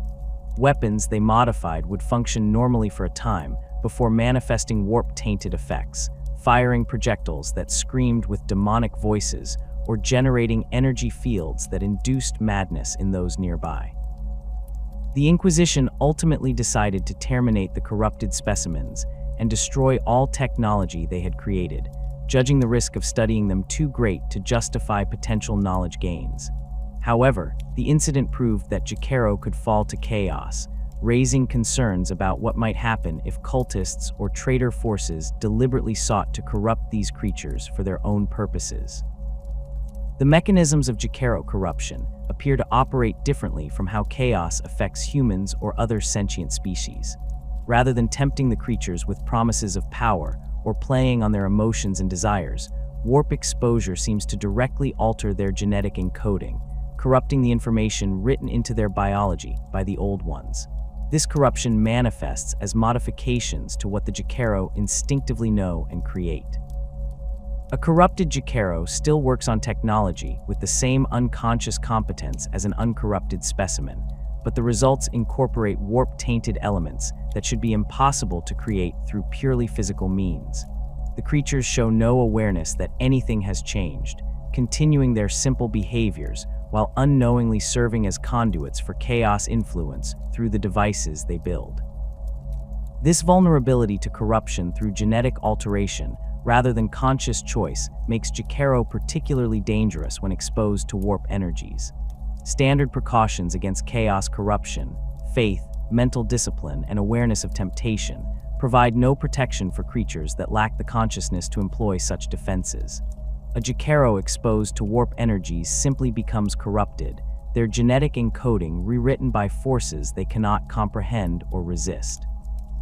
The speed of this corruption varies depending on the intensity of warp exposure, with some Jokaero showing signs of taint after brief contact, while others resist for extended periods before succumbing. Chaos warbands that have learned about Jokaero capabilities occasionally seek to capture specimens for deliberate corruption and exploitation. These efforts require significant resources and expertise, as the warbands must keep the Jokaero alive during the corruption process while preventing them from escaping or dying from warp exposure. Success rates remain low, with most attempts resulting in the creature's deaths or producing corrupted specimens too unstable to serve useful purposes. However, the few successes have created weapons and equipment that Imperial forces find deeply troubling to face. Chaos Space Marines wielding Jokaero modified bolters that fire demon-possessed ammunition, or wearing armor enhanced with force fields that drain the souls of those who approach too closely, demonstrate the dangers of allowing these creatures to fall into the wrong hands. The Inquisition maintains strict protocols regarding Jokaero that show any signs of chaos taint or warp exposure. Any specimen recovered from locations with known warp corruption must undergo extensive examination by sanctioned psychers and tech priests trained in identifying chaos influence. The devices created by potentially tainted Jokaero receive even more scrutiny, with testing procedures designed to reveal hidden corruption before the equipment can be deployed. These protocols have prevented several incidents where corrupted Jokaero technology might have spread chaos influence through Imperial forces, though the Inquisition acknowledges that some tainted devices likely slip through detection and remain in use throughout the Imperium.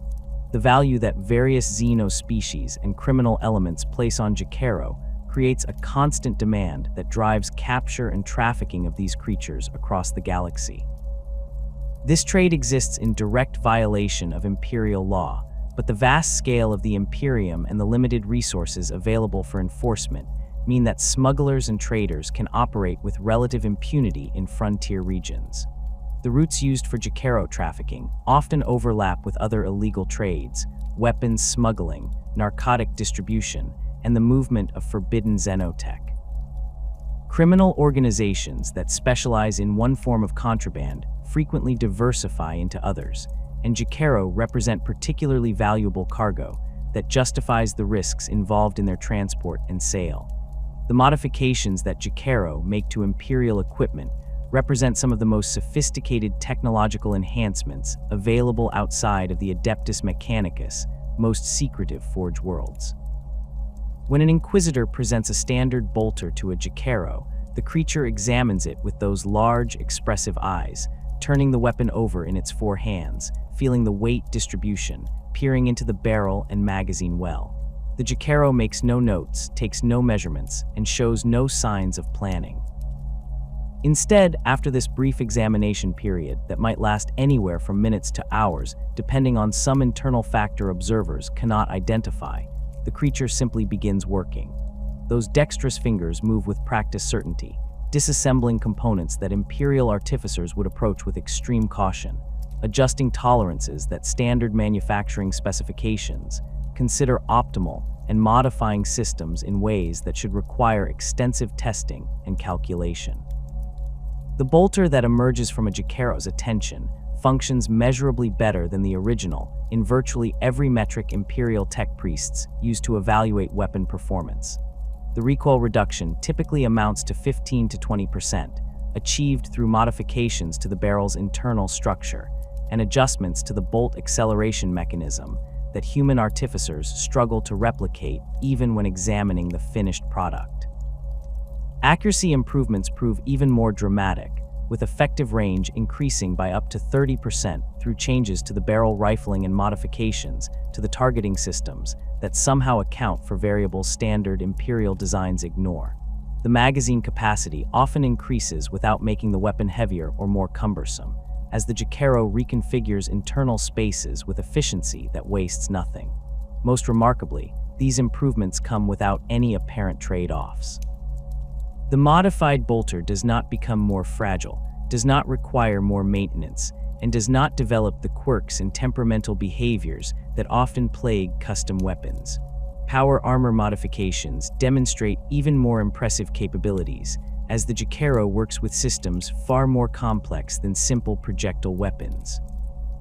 An Inquisitor's power armor represents a sophisticated integration of protective ceramite plating, servo-assisted movement systems, life support apparatus, and various sensory and communication devices. Standard patterns have been refined over millennia, with each component carefully balanced against others to create a functional whole. When a Jokaero examines power armor, they perceive inefficiencies and potential improvements that human tech priests miss despite their extensive training and experience.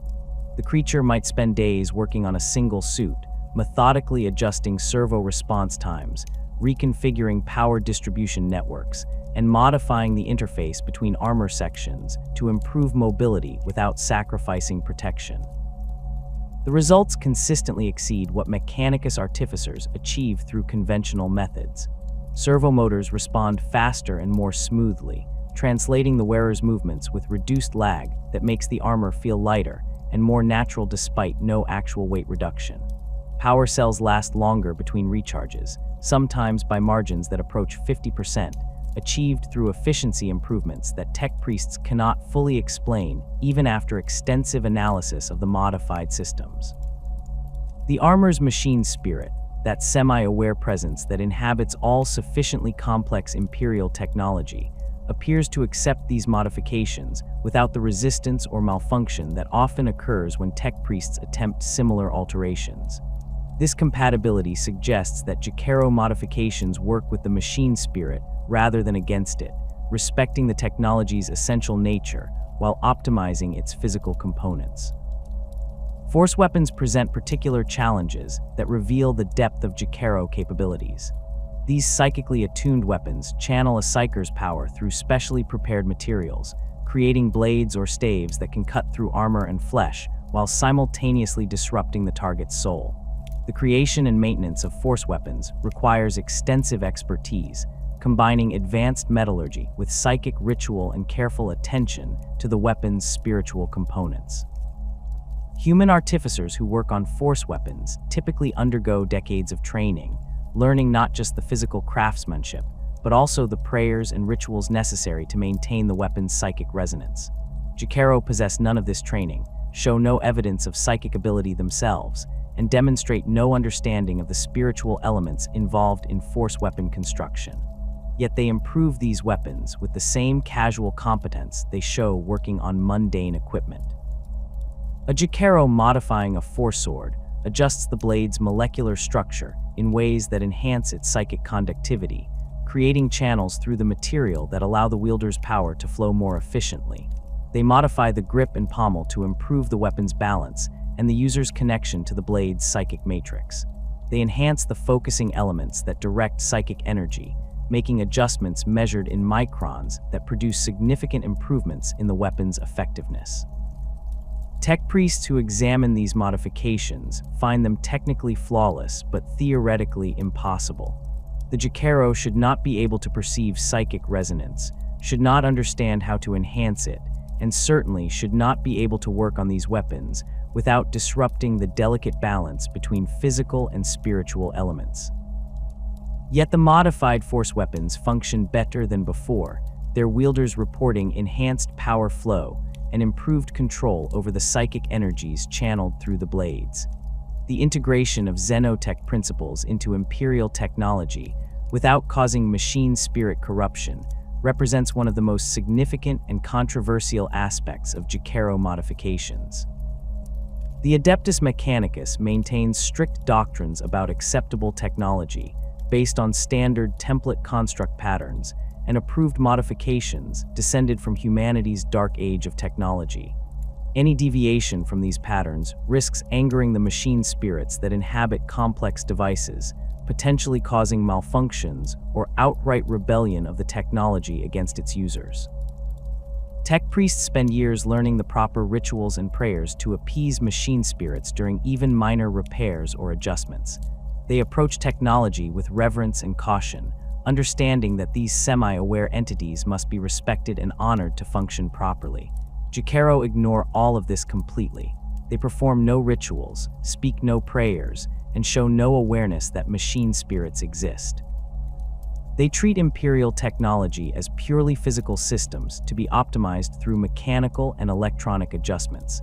By all Mechanicus doctrine, This approach should result in catastrophic failures, as outraged machine spirits reject the modifications and turn against their users. Instead, the opposite occurs. Devices modified by Jokaero function more reliably than before, their machine spirits apparently content or even pleased with the changes. Imperial weapons that previously required constant maintenance and regular appeasement rituals become dependable tools that function without complaint after Jokaero modification. This contradiction troubles tech priests deeply, suggesting either that machine spirits respond to functional improvement regardless of proper ritual, or that the Jokaero somehow communicate with these entities through means that humans cannot perceive or understand. The xenotech principles that Jokaero incorporate into their modifications draw from knowledge that predates the Imperium by millions of years. When a Jokaero adjusts a power cell's energy matrix, they apply understanding of physics that the Mechanicus has lost or never possessed. When they modify a weapon's targeting system, they implement computational principles that function without the cogitator's imperial technology requires. These enhancements work despite violating established imperial engineering practices because they represent superior approaches to the same problems, solutions developed by the old ones or encoded into the Jokaero by those ancient masters. The fact that imperial technology accepts these modifications suggests that the fundamental principles underlying both human and Jokaero technology share common roots, perhaps both deriving ultimately from knowledge the old ones possessed during their dominance of the galaxy. Specific legendary items created or modified by Jokaero exist throughout the Imperium, though their origins often remain deliberately obscured by their owners. Inquisitor Covenant of the Ordo Xenos carried a heavily modified bolt pistol named Patience throughout his centuries of service. The weapon appeared unremarkable at first glance, bearing no obvious signs of its extraordinary capabilities. However, Patience fired with accuracy that defied normal ballistic principles, its rounds striking targets at ranges where standard bolt pistols became ineffective. The weapon's recoil was negligible despite firing full-power bolts, and its ammunition capacity somehow exceeded what its magazine size should allow. Covenant never publicly acknowledged that a Jokaero had modified Patience, but his retinue members knew the truth. The Inquisitor had acquired the weapon early in his career from a Jokaero he encountered on a derelict vessel, and the creature had worked on the pistol for 3 days before presenting it back to him. Covenant carried Patience for 200 years until his death during an investigation of a genestealer cult on a frontier world, and the weapon's current location remains unknown. Inquisitor Lord Torquemada Codes of the Ordo Malleus wielded a nemesis demon hammer modified by a Jokaero in his retinue, though he remained characteristically silent about the weapon's origins when questioned by other Inquisitors. The hammer, already a formidable weapon before modification, gained enhanced psychic conductivity that allowed Codes to channel more power through it, without risking the spiritual burnout that plagues many psychers who push their force weapons beyond normal limits. The weapon's physical striking power increased through modifications to its balance and weight distribution, making it more effective against both material and immaterial targets. Codes employed this hammer in countless battles against demonic incursions throughout Segmentum Solar, and the weapon's effectiveness against entities of the warp demonstrated that Jokaero modifications could enhance even weapons specifically designed to combat chaos. The Death Watch, that specialized chamber of space marines drawn from various chapters to combat xenos threats, maintains a complicated relationship with Jokaero modified equipment. Individual kill teams sometimes acquire such weapons and armor through their inquisitorial handlers, benefiting from enhancements that provide advantages in the brutal combat against alien horrors. However, the Death Watch as an institution officially discourages reliance on xenotech of any kind, including Jokaero modifications. This tension between practical utility and ideological purity mirrors broader debates within the Imperium about acceptable compromises in the eternal war for survival. Some Death Watch veterans carry Jokaero modified weapons throughout their service, viewing them as tools sanctified by use against the Imperium's enemies. Others refuse such equipment on principle, arguing that space marines should rely on weapons blessed by the Emperor's servants rather than improved by xenos' hands. The Adeptus Mechanicus perspective on Jokaero modifications ranges from fascinated study to outright condemnation, depending on which faction within the priesthood one consults. Tech priests of the more conservative bent view any xenos technology as inherently corrupt, arguing that humanity must rely solely on knowledge derived from the Omnissiah and the sacred SDC patterns. These conservatives point out that the Imperium survived 10,000 years of constant warfare without needing xenos' assistance, and that accepting such help now represents dangerous weakness that could lead to greater compromises in the future. They argue that Jokaero modifications, no matter how effective, introduce foreign principles into Imperial technology that could contain hidden flaws or deliberate sabotage. The fact that no such flaws have been discovered in millennia of use does not satisfy these critics, who maintain that absence of evidence is not evidence of absence when dealing with xenos' treachery.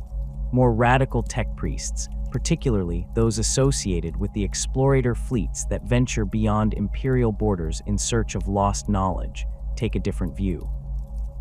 These progressives recognize that the Imperium has lost vast amounts of technological understanding since the Dark Age of technology, and that recovering this knowledge represents one of the Mechanicus' primary missions.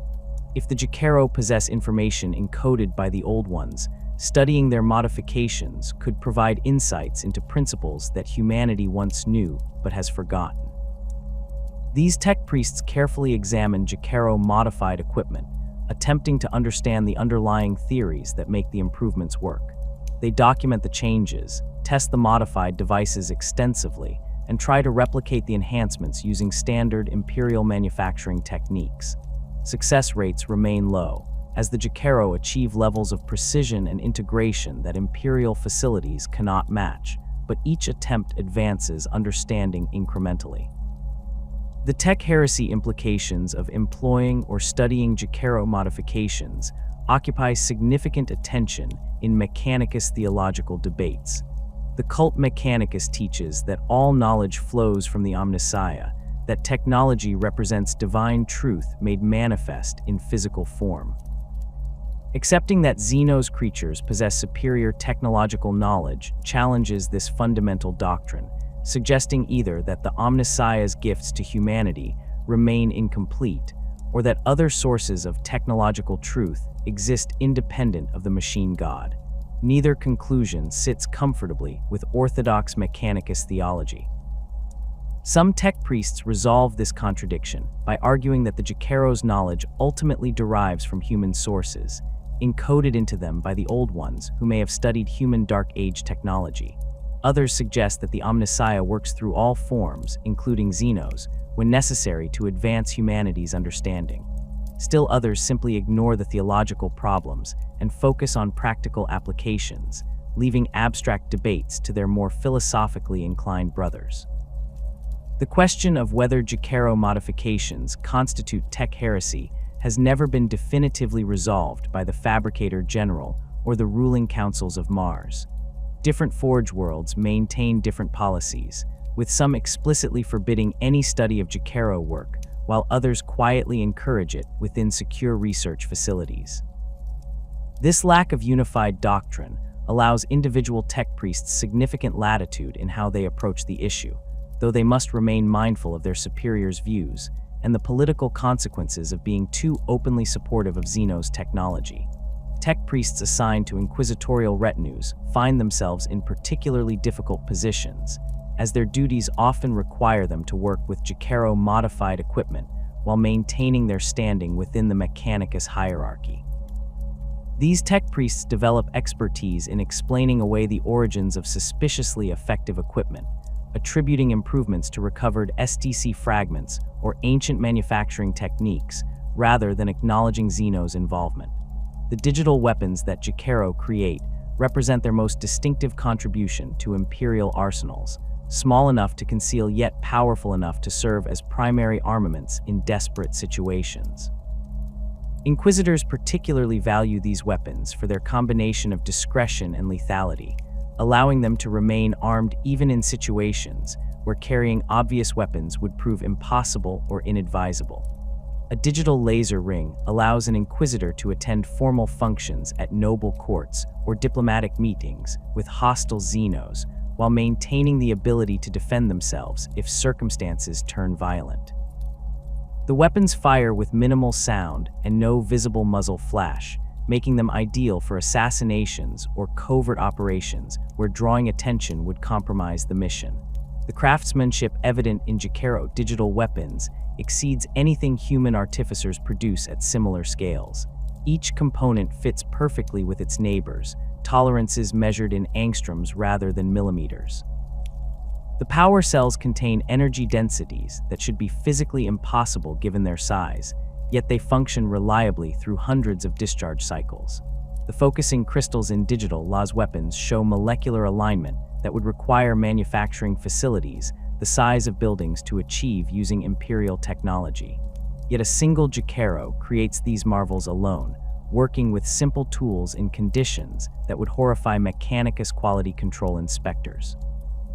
The creatures produce digital weapons seemingly for their own amusement, crafting them during idle moments, and then either keeping them or presenting them as gifts to individuals who have provided food or materials. The variety of digital weapons that Jokaero create extends far beyond simple LAS projectors. Digital melta-weapons generate focused beams of microwave radiation that can melt through armor plate despite having no visible heat generation system. Digital needle weapons fire monomolecular projectiles at velocities sufficient to penetrate ceramite, storing hundreds of rounds in compression fields that occupy effectively zero space. Digital graviton weapons project gravity pulses that can crush bones or deflect incoming fire, powered by generators that defy every principle of physics the Mechanicus understands. Each weapon type demonstrates the same impossible miniaturization and efficiency, creating tools that should not exist but function flawlessly nonetheless.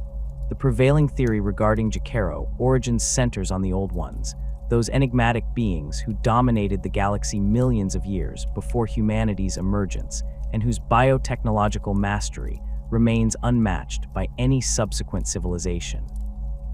The evidence supporting this theory accumulates from multiple sources, each piece reinforcing the conclusion that the Jokaero represent another creation from that ancient race of supreme genetic engineers. The Old Ones shaped entire species to serve specific purposes during the War in Heaven, that catastrophic conflict against the Necrontyr and their Katan masters that reshaped the galaxy's fundamental nature. The Eldar emerged from Old One laboratories as warriors and psychers, their souls burning bright with warp-touched power designed to combat the soulless legions of the Necrons. The Krork, brutal precursors to modern orcs, served as living weapons of devastating effectiveness, combining savage strength with surprising tactical sophistication. Other servant races existed, most lost to time or destroyed in the war's apocalyptic conclusion, but the pattern remains clear across those that survived. The Jokaero fit this pattern while simultaneously diverging from it in ways that suggest either incomplete implementation or deliberate design choices that served purposes modern observers can only guess at. Their genetic encoding of technological knowledge mirrors the Eldar's innate psychic abilities and the Krork's instinctive understanding of warfare and construction. All three species demonstrate capabilities that require no education, no cultural transmission, and no individual learning process. An Eldar child displays psychic potential from birth, their abilities growing with age, but never requiring the kind of systematic instruction that human psychers need to control their powers. An orc knows how to fight and build weapons without anyone teaching these skills, the knowledge emerging from genetic memory as naturally as breathing. A Jokaero examines broken technology and simply knows how to repair it, their hands moving with certainty through processes they never studied and could not explain. This parallel suggests common origins, similar approaches to encoding information into biological systems at the most fundamental level. However, the differences between the Jokaero and confirmed Old One creations prove equally significant and far more troubling when considering what they imply about the Jokaero's intended purpose. The Eldar developed sophisticated civilizations spanning millions of years, creating art, philosophy, and culture that influenced the galaxy's development even after their empire's catastrophic fall. The Krork organized themselves into massive armies with clear command structures and strategic thinking, fighting the Necrons across countless worlds with coordination that required genuine intelligence and planning capability. Both species possess not just specialized knowledge, but the cognitive architecture necessary to apply that knowledge creatively, to adapt to changing circumstances, and to build societies that could preserve and transmit culture across generations. The Jokaero possess none of these capabilities. They create but do not innovate in ways that require abstract reasoning. They work with technology, but show no interest in understanding the principles underlying their modifications. They exist as scattered individuals in small family groups without any drive toward larger social organization or cultural development. This cognitive limitation appears deliberate rather than accidental, suggesting the Old Ones designed the Jokaero specifically to lack the capacity for independent thought beyond their narrow technical domain. A servant race that could maintain and improve technology but could never question its purpose, never organize resistance against its masters, and never develop ambitions beyond immediate comfort would serve certain functions perfectly. The Old Ones, engaged in a war spanning millions of years across the entire galaxy, would have needed countless technicians to maintain their vast fleets and installations. Creating a biological species programmed to perform these tasks without requiring oversight or management would free the Old Ones to focus on strategic concerns, while ensuring their technology remained functional across territories too vast for centralized maintenance. The Jokaero's docility, their complete lack of aggression or territorial instincts, makes perfect sense when viewed through this lens. They represent tools designed to never threaten their creators, slaves who could not conceive of rebellion because they lacked the cognitive capacity to understand their own servitude. Alternative hypotheses regarding Jokaero origins exist, though none command the same level of support as the Old One theory among imperial xenobiologists and inquisitors who have studied these creatures extensively. Some scholars propose that the Jokaero might represent a case of artificial evolution, a species that encountered advanced technology and gradually adapted to interact with it through natural selection operating over millions of years. This theory suggests that proto-Jokaero ancestors lived in environments saturated with ancient technology, perhaps scavenging among Old One ruins or other archaeological sites from vanished civilizations. Those individuals with mutations that allowed better interaction with this technology would have survived and reproduced more successfully, gradually encoding technological aptitude into their genetic structure through conventional evolutionary processes rather than deliberate engineering.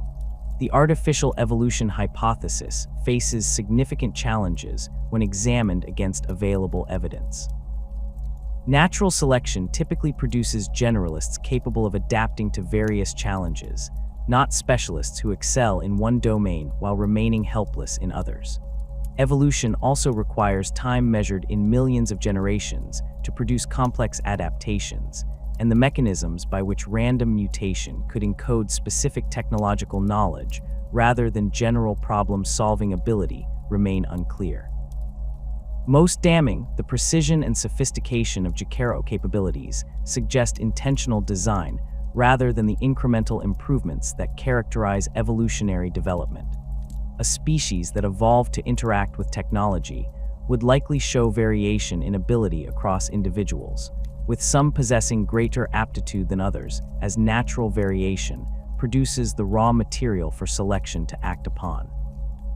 Instead, all Jokaero display essentially identical capabilities, suggesting they inherit a fixed template rather than traits subject to ongoing evolutionary modification.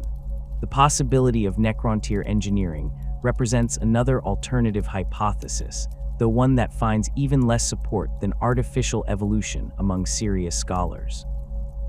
This theory proposes that the ancient Necrontyr, before their transformation into the undying Necrons, created the Jokaero as biological servants to maintain their technology.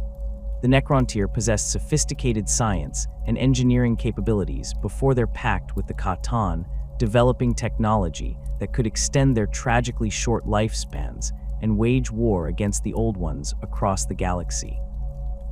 They might have recognized the value of biological maintenance specialists who could work in environments where mechanical servitors would fail, creating the Jokaero through genetic manipulation techniques the Necrontyr are known to have possessed. The theory gains some support from the fact that Jokaero show no fear of Necron technology when they encounter it, working on those ancient devices with the same confidence they display handling Imperial equipment. However, several factors argue against Necrontyr origins for the Jokaero. The Necrontyr's technology philosophy emphasized durability and self-sufficiency, creating devices that could function for millions of years without maintenance rather than requiring constant attention from biological servants. Their transformation into Necrons, abandoning biological existence entirely, suggests they viewed organic life as a weakness to be transcended rather than a resource to be engineered and exploited. Most significantly, the Necrontyr lost their war against the Old Ones despite their Khatan alliance, their civilization destroyed, and their people transformed into the soulless machines that now awaken from millennia-long slumber. If the Necrontyr had created the Jokaero, one would expect to find these creatures concentrated in areas of Necron activity or showing some connection to tomb worlds and their awakening guardians. Instead, Jokaero distribution shows no correlation with Necron territories, appearing throughout the galaxy with the same random pattern that characterizes their presence everywhere. Other ancient xenos races might have possessed the capability to create species like the Jokaero, though evidence for their existence remains fragmentary and speculative. The galaxy's history spans billions of years, and the Imperium's records cover only the most recent 10,000 years in any detail. Countless civilizations rose and fell during the vast stretches of time before humanity's emergence, leaving behind ruins and artifacts that hint at capabilities matching or exceeding anything the current era can achieve. Some of these vanished races might have practiced biotechnology sophisticated enough to create servant species, encoding knowledge into genetic structures through methods the Imperium cannot comprehend. The Jokaero could represent survivors from one of these lost civilizations, scattered across the galaxy when their creators disappeared and continuing their programmed functions long after any purpose for those functions ceased to exist. This unknown origins hypothesis remains unfalsifiable given current Imperial knowledge and capabilities. The Imperium cannot investigate events that occurred millions of years before humanity existed, cannot access records from civilizations that left no surviving representatives, and cannot distinguish between different ancient biotechnology sources when examining the Jokaero's genetic structure. The hypothesis serves primarily as a reminder of how much remains unknown about the galaxy's deep history, how many secrets lie buried beneath the weight of ages that dwarf human civilization's entire existence. However, the lack of any evidence supporting unknown creators beyond the bare possibility that they might have existed makes this theory less compelling than the Old One hypothesis, which at least draws connections to a confirmed ancient race known to have created other servant species with similar characteristics. The mystery surrounding the Jokaero's lack of technological advancement as a species despite their individual capabilities represents perhaps the most puzzling aspect of their existence. Each Jokaero possesses knowledge that would make them master artificers by Imperial standards, capable of creating devices that baffle tech priests and modifying equipment in ways that improve performance beyond what standard manufacturing achieves. Yet this individual genius never translates into species-level progress. The Jokaero do not build upon each other's work, do not share innovations, and show no evidence of cumulative technological development across generations. A Jokaero family group discovered today displays the same capabilities as specimens encountered millennia ago, working with the same instinctual competence, but showing no signs of having learned anything new or developed any innovations beyond what their genetic encoding provides. This stagnation suggests that Jokaero knowledge exists as a fixed template rather than a foundation for further development. They possess information encoded into their genes by their creators, allowing them to work with technology at levels that seem miraculous to outside observers. However, they lack the cognitive architecture necessary to understand that information in ways that would permit expansion or innovation beyond the template's boundaries. A human tech priest studies technology, learns underlying principles, and can potentially discover new applications or develop entirely new devices by applying those principles creatively. A Jokaero simply knows how to build and modify things without understanding why their methods work, making them incapable of genuine innovation that would require abstract reasoning about technological principles. They represent the ultimate example of unconscious competence, performing complex tasks flawlessly without any awareness of the complexity involved or ability to extend their capabilities beyond their programmed limits. The question of why Jokaero do not build ships despite their obvious technical capability to do so highlights this limitation in stark terms. Spacecraft represent some of the most complex technological systems in the galaxy, requiring integration of propulsion, life support, navigation, weapons, and countless other subsystems into functional wholes capable of surviving the hostile environment of the void. The Jokaero work on all these systems individually, improving engines, modifying weapons, and enhancing life support equipment with casual expertise. They could theoretically combine these capabilities to construct entire vessels, yet they never do. Jokaero live aboard ships built by other species, maintaining and improving those vessels but never creating their own. They show no interest in designing spacecraft, no drive to build transportation that would allow them to move freely through the galaxy, and no apparent awareness that such construction would even be possible or desirable. This absence of shipbuilding suggests the Jokaero lack whatever cognitive capacity allows intelligent beings to conceive of large-scale projects requiring planning and coordination across multiple domains. Building a ship requires not just technical knowledge, but the ability to envision the finished product, plan the construction sequence, coordinate different systems to work together, and solve the countless unexpected problems that arise during any complex engineering project. These activities demand abstract reasoning, forward planning, and creative problem solving that goes beyond simply knowing how to build individual components. The Jokaero possess the technical knowledge necessary for shipbuilding, but lack the mental architecture required to organize and execute such projects. They can improve ships that already exist, working on components one at a time as they encounter them, but they cannot conceive of creating a ship from raw materials, because such creation would require capabilities they simply do not possess. The lack of society among the Jokaero extends beyond simple failure to build cities or establish territories into a more fundamental absence of social organization at any level beyond immediate family groups. Most intelligent species develop hierarchies, establish rules for interaction, and create cultural practices that bind individuals into larger collectives. These social structures emerge naturally from the need to coordinate activities, resolve conflicts, and transmit knowledge across generations. The Jokaero show none of this. Multiple family groups occupying the same location coexist without forming larger communities, each family functioning as an isolated unit that happens to share space with others. They establish no dominance hierarchies beyond the natural authority of parents over offspring. They create no rules governing interaction between families. They develop no cultural practices beyond the basic behaviors of grooming, eating, and working on technology that appear identical across all observed populations. This social vacuum suggests the Jokaero were designed to function as individual units or small family groups rather than as members of a larger society.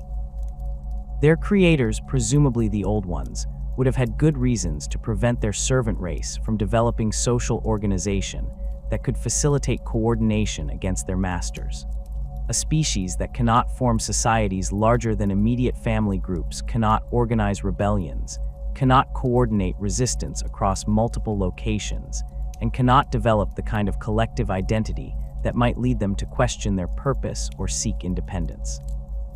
The Jokaero's social limitations serve as another safety measure built into their design, ensuring they remain useful tools without ever becoming potential threats. They work wherever they are placed, maintain whatever technology they encounter, and never develop the social bonds or organizational capabilities that would allow them to act collectively toward any goal beyond immediate survival and comfort. The question of the Jokaero's original purpose, assuming they were indeed created by the Old Ones or some other ancient race, remains subject to speculation based on their observed capabilities and limitations. The most straightforward interpretation suggests they served as maintenance specialists, biological technicians deployed throughout the Old Ones' vast territories to keep technology functioning without requiring constant oversight from their masters. This role would explain their technical competence combined with their lack of higher reasoning, their ability to work with any technology regardless of origin, and their docile nature that makes them easy to manage and control. The Old Ones, fighting a war that spanned the entire galaxy against enemies who could not be defeated through conventional means, would have needed countless technicians to maintain their fleets, installations, and weapons systems across territories too vast for centralized management. Alternative purposes might have included serving as living archives of technological knowledge, preserving information about construction and maintenance techniques in biological form that could survive catastrophes that would destroy conventional data storage. The Jokaero's genetic encoding would make them resistant to data corruption or loss, as each individual carries complete information that can be passed to offspring without degradation. This redundancy would ensure that technological knowledge survived even if the Old Ones themselves disappeared, allowing their servant races to continue maintaining the technology that sustained them. The fact that Jokaero still exist millions of years after the Old Ones' disappearance, still performing their functions despite having no masters to serve, supports this interpretation. They represent biological backup systems, living repositories of information that continue operating long after their original purpose ceased to have meaning. The possibility that the Jokaero's creation represented an unfinished project, interrupted by the Old One's destruction before the species could be fully developed, offers another explanation for their strange combination of capability and limitation. Perhaps the Old Ones intended to eventually grant the Jokaero higher reasoning and social organization, once they had proven reliable as technical specialists. The creature's current state might represent an intermediate stage in a development process that never reached completion, leaving them with technical genius, but without the cognitive architecture necessary to apply that genius creatively or organize themselves into civilizations. This theory finds some support in the fact that the Jokaero seem almost too limited, their capabilities too narrowly focused, and their social deficits too complete to represent a finished design.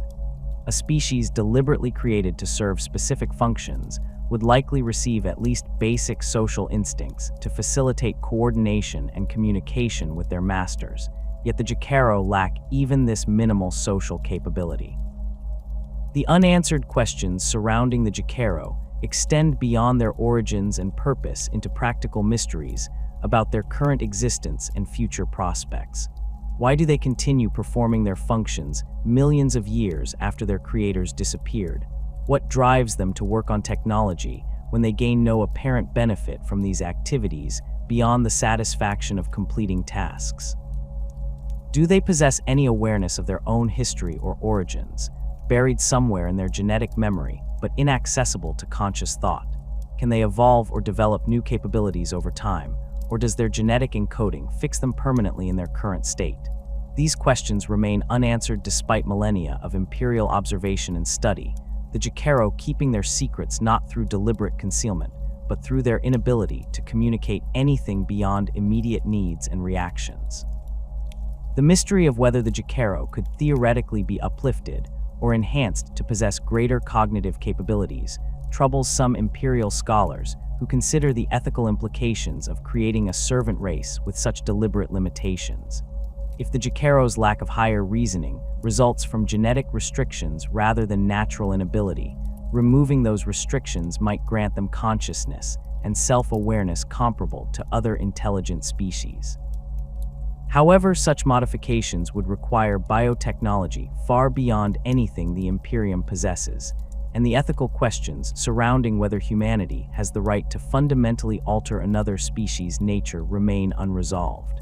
The Mechanicus occasionally discusses such possibilities in theoretical terms, debating whether the Jokaero represent a tragedy of wasted potential or a successful design that achieves its intended purpose perfectly.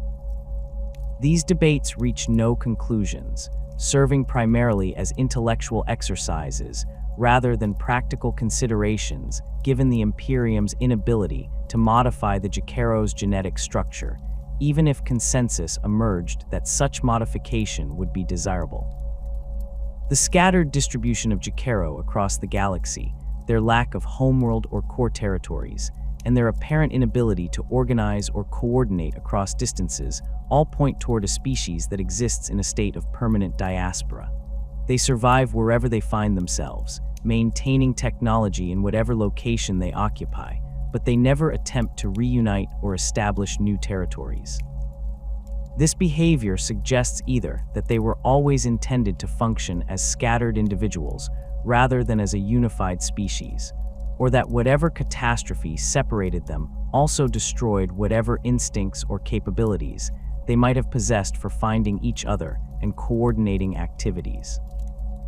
The fact that Jokaero show no distress at their isolation, no apparent longing for contact with other members of their species beyond immediate family, indicates that their scattered state represents their natural condition rather than a problem requiring solution.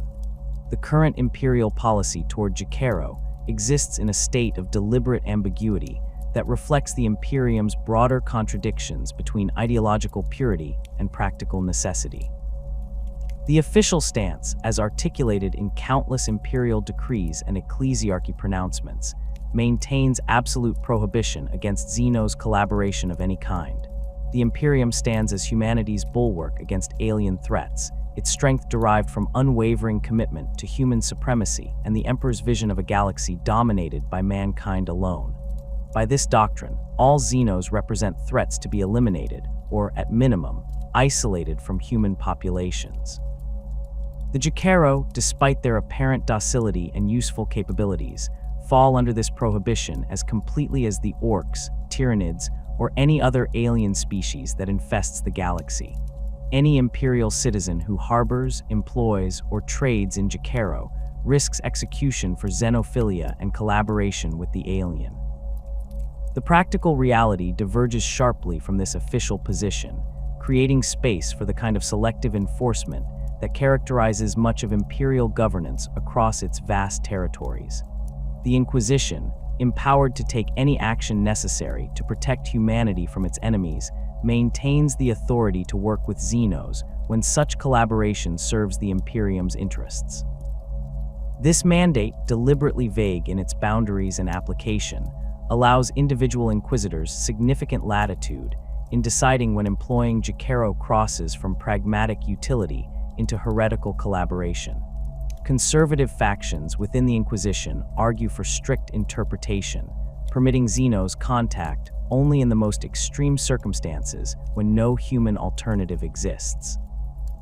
More radical elements interpret the mandate broadly, viewing Jokaero as obvious candidates for employment given their usefulness and apparent lack of threat to imperial security. This internal tension manifests in inconsistent enforcement that varies dramatically between sectors, subsectors, and individual inquisitors operating within the same territories. An inquisitor openly maintaining Jokaero in their retinue might face censure or investigation from conservative colleagues, while receiving tacit approval from more pragmatic superiors who recognize the creature's value. Rogue traders who transport Jokaero specimens risk prosecution in some systems, while finding ready markets for their cargo in others. Noble houses that employ Jokaero as private artificers operate in legal gray areas, protected by political influence and the Inquisition's selective attention, but vulnerable to exposure if rivals choose to weaponize their xenos collaboration against them. The result is a patchwork of tolerance and persecution that leaves the Jokaero's status perpetually uncertain, dependent on local circumstances, and the attitudes of whatever imperial authorities hold power in specific locations. The era Indomitus, that period following the Great Rift's catastrophic opening and the return of Primarch Roboute Guilliman, has shifted calculations regarding Jokaero utility in ways that favor increased tolerance despite ideological objections. The galaxy's bisection by the Cicatrix Maledictum created strategic challenges that dwarf anything the Imperium faced in previous millennia. Entire sectors found themselves cut off from Terra and the Astronomican's light, forced to survive without reinforcement or support from the wider Imperium. Supply lines that sustained Imperial forces for 10,000 years collapsed overnight as warp travel became impossible or suicidally dangerous across vast regions. Forge worlds that produced weapons and equipment for dozens of nearby systems lost contact with their customers and suppliers, creating desperate shortages that conventional Imperial logistics cannot address quickly enough to prevent catastrophic military defeats. In these desperate circumstances, the Jokaero's capabilities have become increasingly valuable to Imperial forces struggling to maintain combat effectiveness with dwindling resources and failing equipment. A single Jokaero attached to an Imperial Guard regiment can maintain weapons and armor that would otherwise fail from lack of replacement parts, extending the operational lifespan of equipment far beyond normal parameters. Naval vessels operating beyond supply lines benefit enormously from Jokaero technicians who can repair damage and improve systems using whatever materials the ships carry, eliminating dependence on dry dock facilities that may no longer exist or remain accessible. Inquisitors investigating threats in the Imperium Nihilus, that dark half of the galaxy beyond the Great Rift, find Jokaero support invaluable when operating in territories where standard Imperial infrastructure has collapsed completely. The practical advantages that Jokaero provide have led to quiet expansion of their employment across Imperial forces that would have been unthinkable before the Great Rift's opening. Primarch Guilliman's Indomitus Crusade, that massive military campaign to reinforce and reclaim territories lost to chaos and xenos invasions, incorporated numerous assets that previous Imperial doctrine would have condemned. The Primarch's pragmatic approach to warfare, his willingness to employ any tool that serves humanity's survival, created precedent for utilizing resources that ideological purists would reject. While Guilliman himself has made no public statements regarding Jokaero specifically, his known attitudes toward pragmatism over dogma have emboldened Imperial commanders to make similar calculations when deciding whether to employ these xenos technicians despite official prohibitions. However, this increased tolerance remains fragile and subject to reversal if circumstances change, or if conservative factions within the Imperium gain sufficient influence to enforce stricter interpretation of anti-xenos doctrine. The ecclesiarchy continues preaching absolute human supremacy and the inherent corruption of all alien contact, maintaining ideological pressure that constrains how openly Imperial forces can employ Jokaero. The Adeptus Mechanicus, though internally divided on the question of xenotech study, officially maintains that reliance on xenos-derived improvements weakens humanity's technological independence and represents dangerous deviation from the Omnissiah's teachings. These institutional forces ensure that Jokaero employment remains controversial and risky for those who choose to utilize these creatures, even when practical necessity argues strongly for their inclusion in Imperial operations. The threats facing Jokaero populations in the 41st millennium have intensified as the galaxy descends deeper into warfare and chaos following the Great Rift's emergence. Increased xenos purges, driven by both legitimate security concerns and ideological zealotry, target alien populations throughout Imperial space with renewed vigor. The Ordo Xenos, facing unprecedented alien invasions from Tyrannid Hive fleets, expanding Tau territories, and awakening Necron tomb worlds, has adopted more aggressive policies toward any Xenos presence within Imperial borders. These purges often fail to distinguish between actively hostile species and relatively harmless ones like the Jokaero, treating all aliens as threats requiring elimination.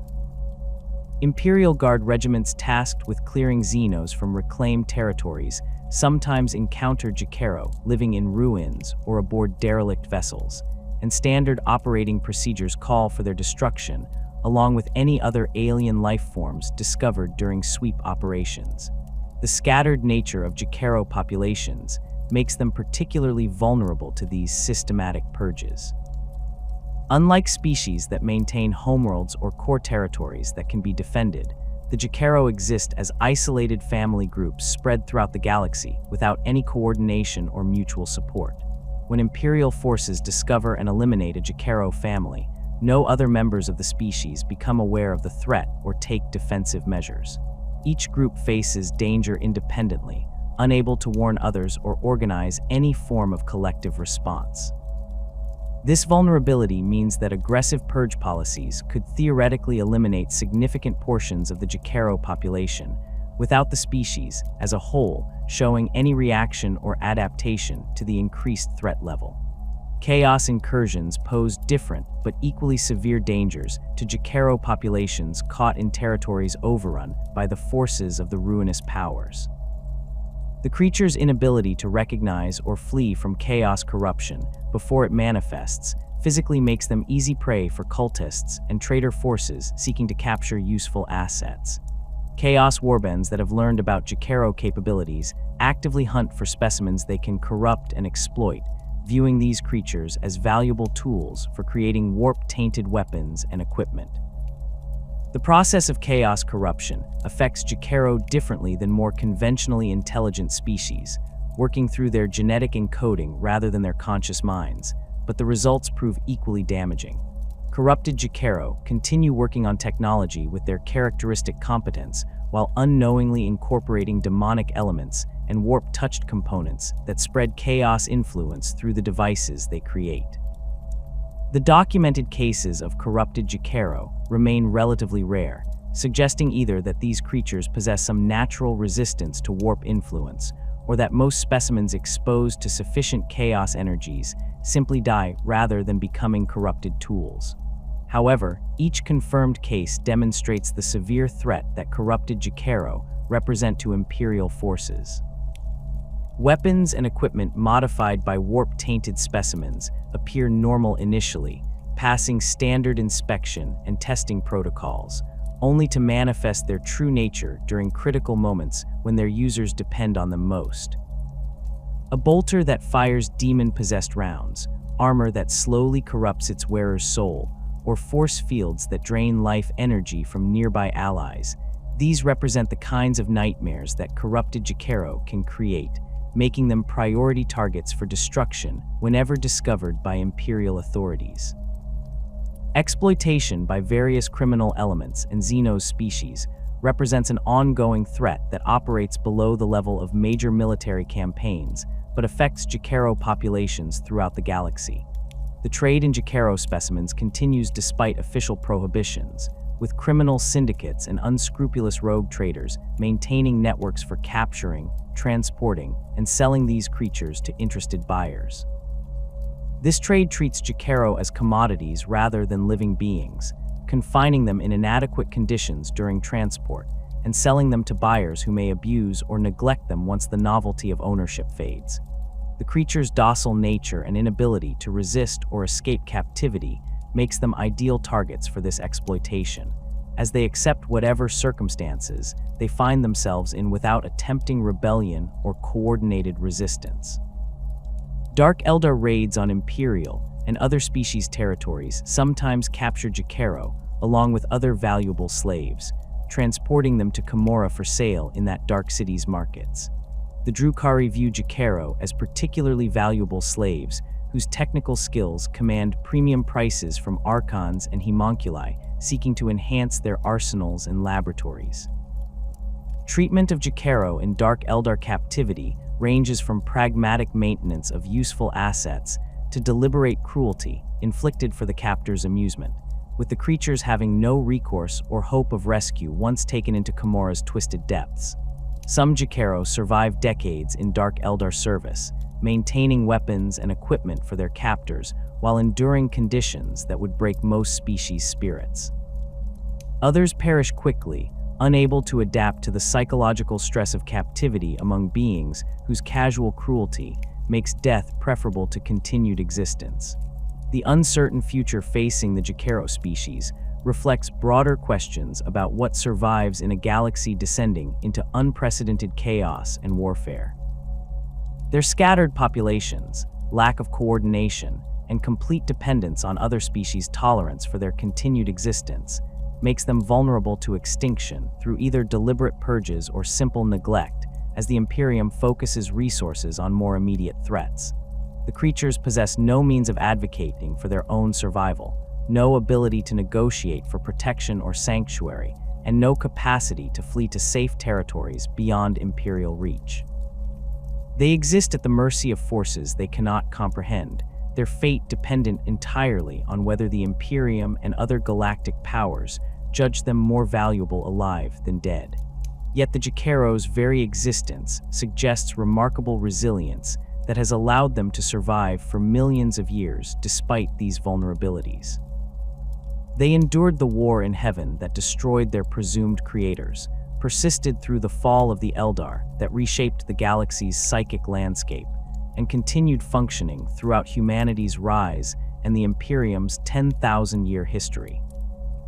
This survival record indicates that the species possesses advantages that offset their obvious weaknesses, perhaps their scattered distribution that prevents any single catastrophe from eliminating all populations, or their usefulness that motivates various species to preserve at least some specimens despite ideological objections to xenos' presence. The same factors that make individual Jokaero vulnerable, their docility, their inability to organize or resist, may paradoxically contribute to species-level survival by making them appear unthreatening to potential destroyers and valuable to potential protectors. The knowledge encoded in Jokaero genetics represents one of the few surviving links to the ancient galaxy's lost secrets, information from civilizations that dominated the stars millions of years before humanity existed. The Old Ones, if they indeed created the Jokaero, possessed understanding of physics, biology, and technology that surpassed anything the current era can achieve. They shaped species with the same casual competence that the Jokaero display when modifying weapons, encoding complex capabilities into genetic structures through methods the Imperium cannot comprehend or replicate. The Jokaero carry this ancient knowledge forward, living repositories of information that might otherwise be completely lost to time and catastrophe. Every Jokaero that dies represents the destruction of data that cannot be recovered, the loss of understanding that humanity desperately needs as it struggles to maintain technologies inherited from its own lost golden age. This perspective frames the Jokaero not as simple xenos to be tolerated or eliminated based on immediate utility, but as precious archives containing information about the galaxy's deep history and the capabilities of civilizations that once reshaped reality itself. The fact that this information exists in biological form, inaccessible to conscious thought, and communicable only through the devices the Jokaero create, makes it frustratingly difficult to study or preserve systematically. The Imperium cannot simply extract and copy Jokaero knowledge the way it might recover data from ancient archives or SDC fragments. The information lives only in the creatures themselves, dying with them when they perish, and passing only to their offspring through reproduction. This biological encoding makes Jokaero populations irreplaceable in ways that most Imperial resources are not, as destroyed Forge worlds can theoretically be rebuilt and lost regiments replaced, but extinct species cannot be recreated once eliminated. The philosophical implications of the Jokaero's existence trouble those Imperial scholars and inquisitors who consider what these creatures represent about the galaxy's history and humanity's place within it. The Imperium teaches that mankind represents the rightful inheritors of the galaxy, destined by the Emperor's vision to dominate the stars and eliminate or subjugate all xeno species that stand in humanity's way. Yet the Jokaero possess knowledge that humanity has lost or never possessed, capabilities that the Adeptus Mechanicus cannot replicate despite 10,000 years of study and development. This contradiction suggests that human supremacy remains aspirational rather than actual, that the Imperium's technological capabilities fall short of what ancient xeno civilizations achieved millions of years ago. The Jokaero serve as living reminders of how much humanity has forgotten or never learned, uncomfortable evidence that the galaxy once hosted civilizations whose achievements dwarf anything the Imperium has accomplished. The question of whether the Imperium should attempt to preserve Jokaero populations, study them more systematically, or eliminate them as part of broader xenos purges remains unresolved and subject to ongoing debate among those imperial authorities aware of the species' true capabilities. Conservative factions argue that any xenos presence within imperial space represents corruption and weakness, that humanity must rely solely on its own capabilities rather than depending on alien-derived improvements to its technology. These voices point out that the Imperium survived 10,000 years of constant warfare without requiring Jokaero assistance, and that increased reliance on these creatures now represents dangerous deviation from the Emperor's vision of human independence and supremacy. They advocate for systematic elimination of Jokaero populations within imperial territories, arguing that short-term tactical advantages pale beside the long-term spiritual and ideological costs of xenos collaboration. Pragmatic factions counter that the Imperium faces existential threats requiring every available advantage, that ideological purity means nothing if humanity perishes in the fires of galactic war. They note that the Emperor himself worked with xenos when necessary during the Great Crusade, that practical necessity sometimes demands compromises with absolute principles. The Jokaero represent minimal risk given their docility and demonstrated reliability across millennia of observation, while providing capabilities that could prove decisive in humanity's desperate struggle for survival. These pragmatists advocate for controlled preservation of Jokaero populations, maintaining specimens under careful supervision while studying their capabilities and utilizing their skills where they provide greatest advantage to imperial operations. The final assessment of the Jokaero in the 41st millennium must acknowledge both their remarkable capabilities and their tragic limitations, their value as tools and their existence as evidence of how much the galaxy has lost. They create wonders with casual competence while living simple lives that suggest no awareness of their own significance. They survive in a galaxy that views them variously as useful assets, dangerous xenos, or irrelevant curiosities, their fate dependent on calculations made by species and powers they cannot comprehend. They represent living links to ancient secrets while possessing no understanding of what they preserve or why it matters. They continue functioning as they have for millions of years, maintaining technology and improving devices, performing roles their creators designed them for long after those creators vanished into history. The Jokaero endure as they have always endured, scattered across the galaxy in small family groups, working on whatever technology they encounter, showing no awareness that their existence raises profound questions about the nature of intelligence, the persistence of ancient knowledge, and the uncertain future facing all species in a galaxy descending deeper into war and madness.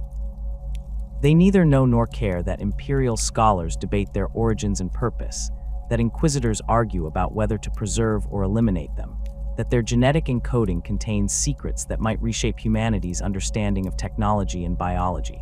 They simply exist, grooming their orange fur, eating fruit when available, and creating technological marvels with the same unconscious competence that has characterized their species since its creation in ages lost to memory. Whether they survive the 41st millennium's unprecedented chaos or finally succumb to the countless threats facing them remains uncertain, but their existence continues to remind observers that the galaxy once hosted powers and knowledge that current civilizations can barely imagine, much less replicate or understand.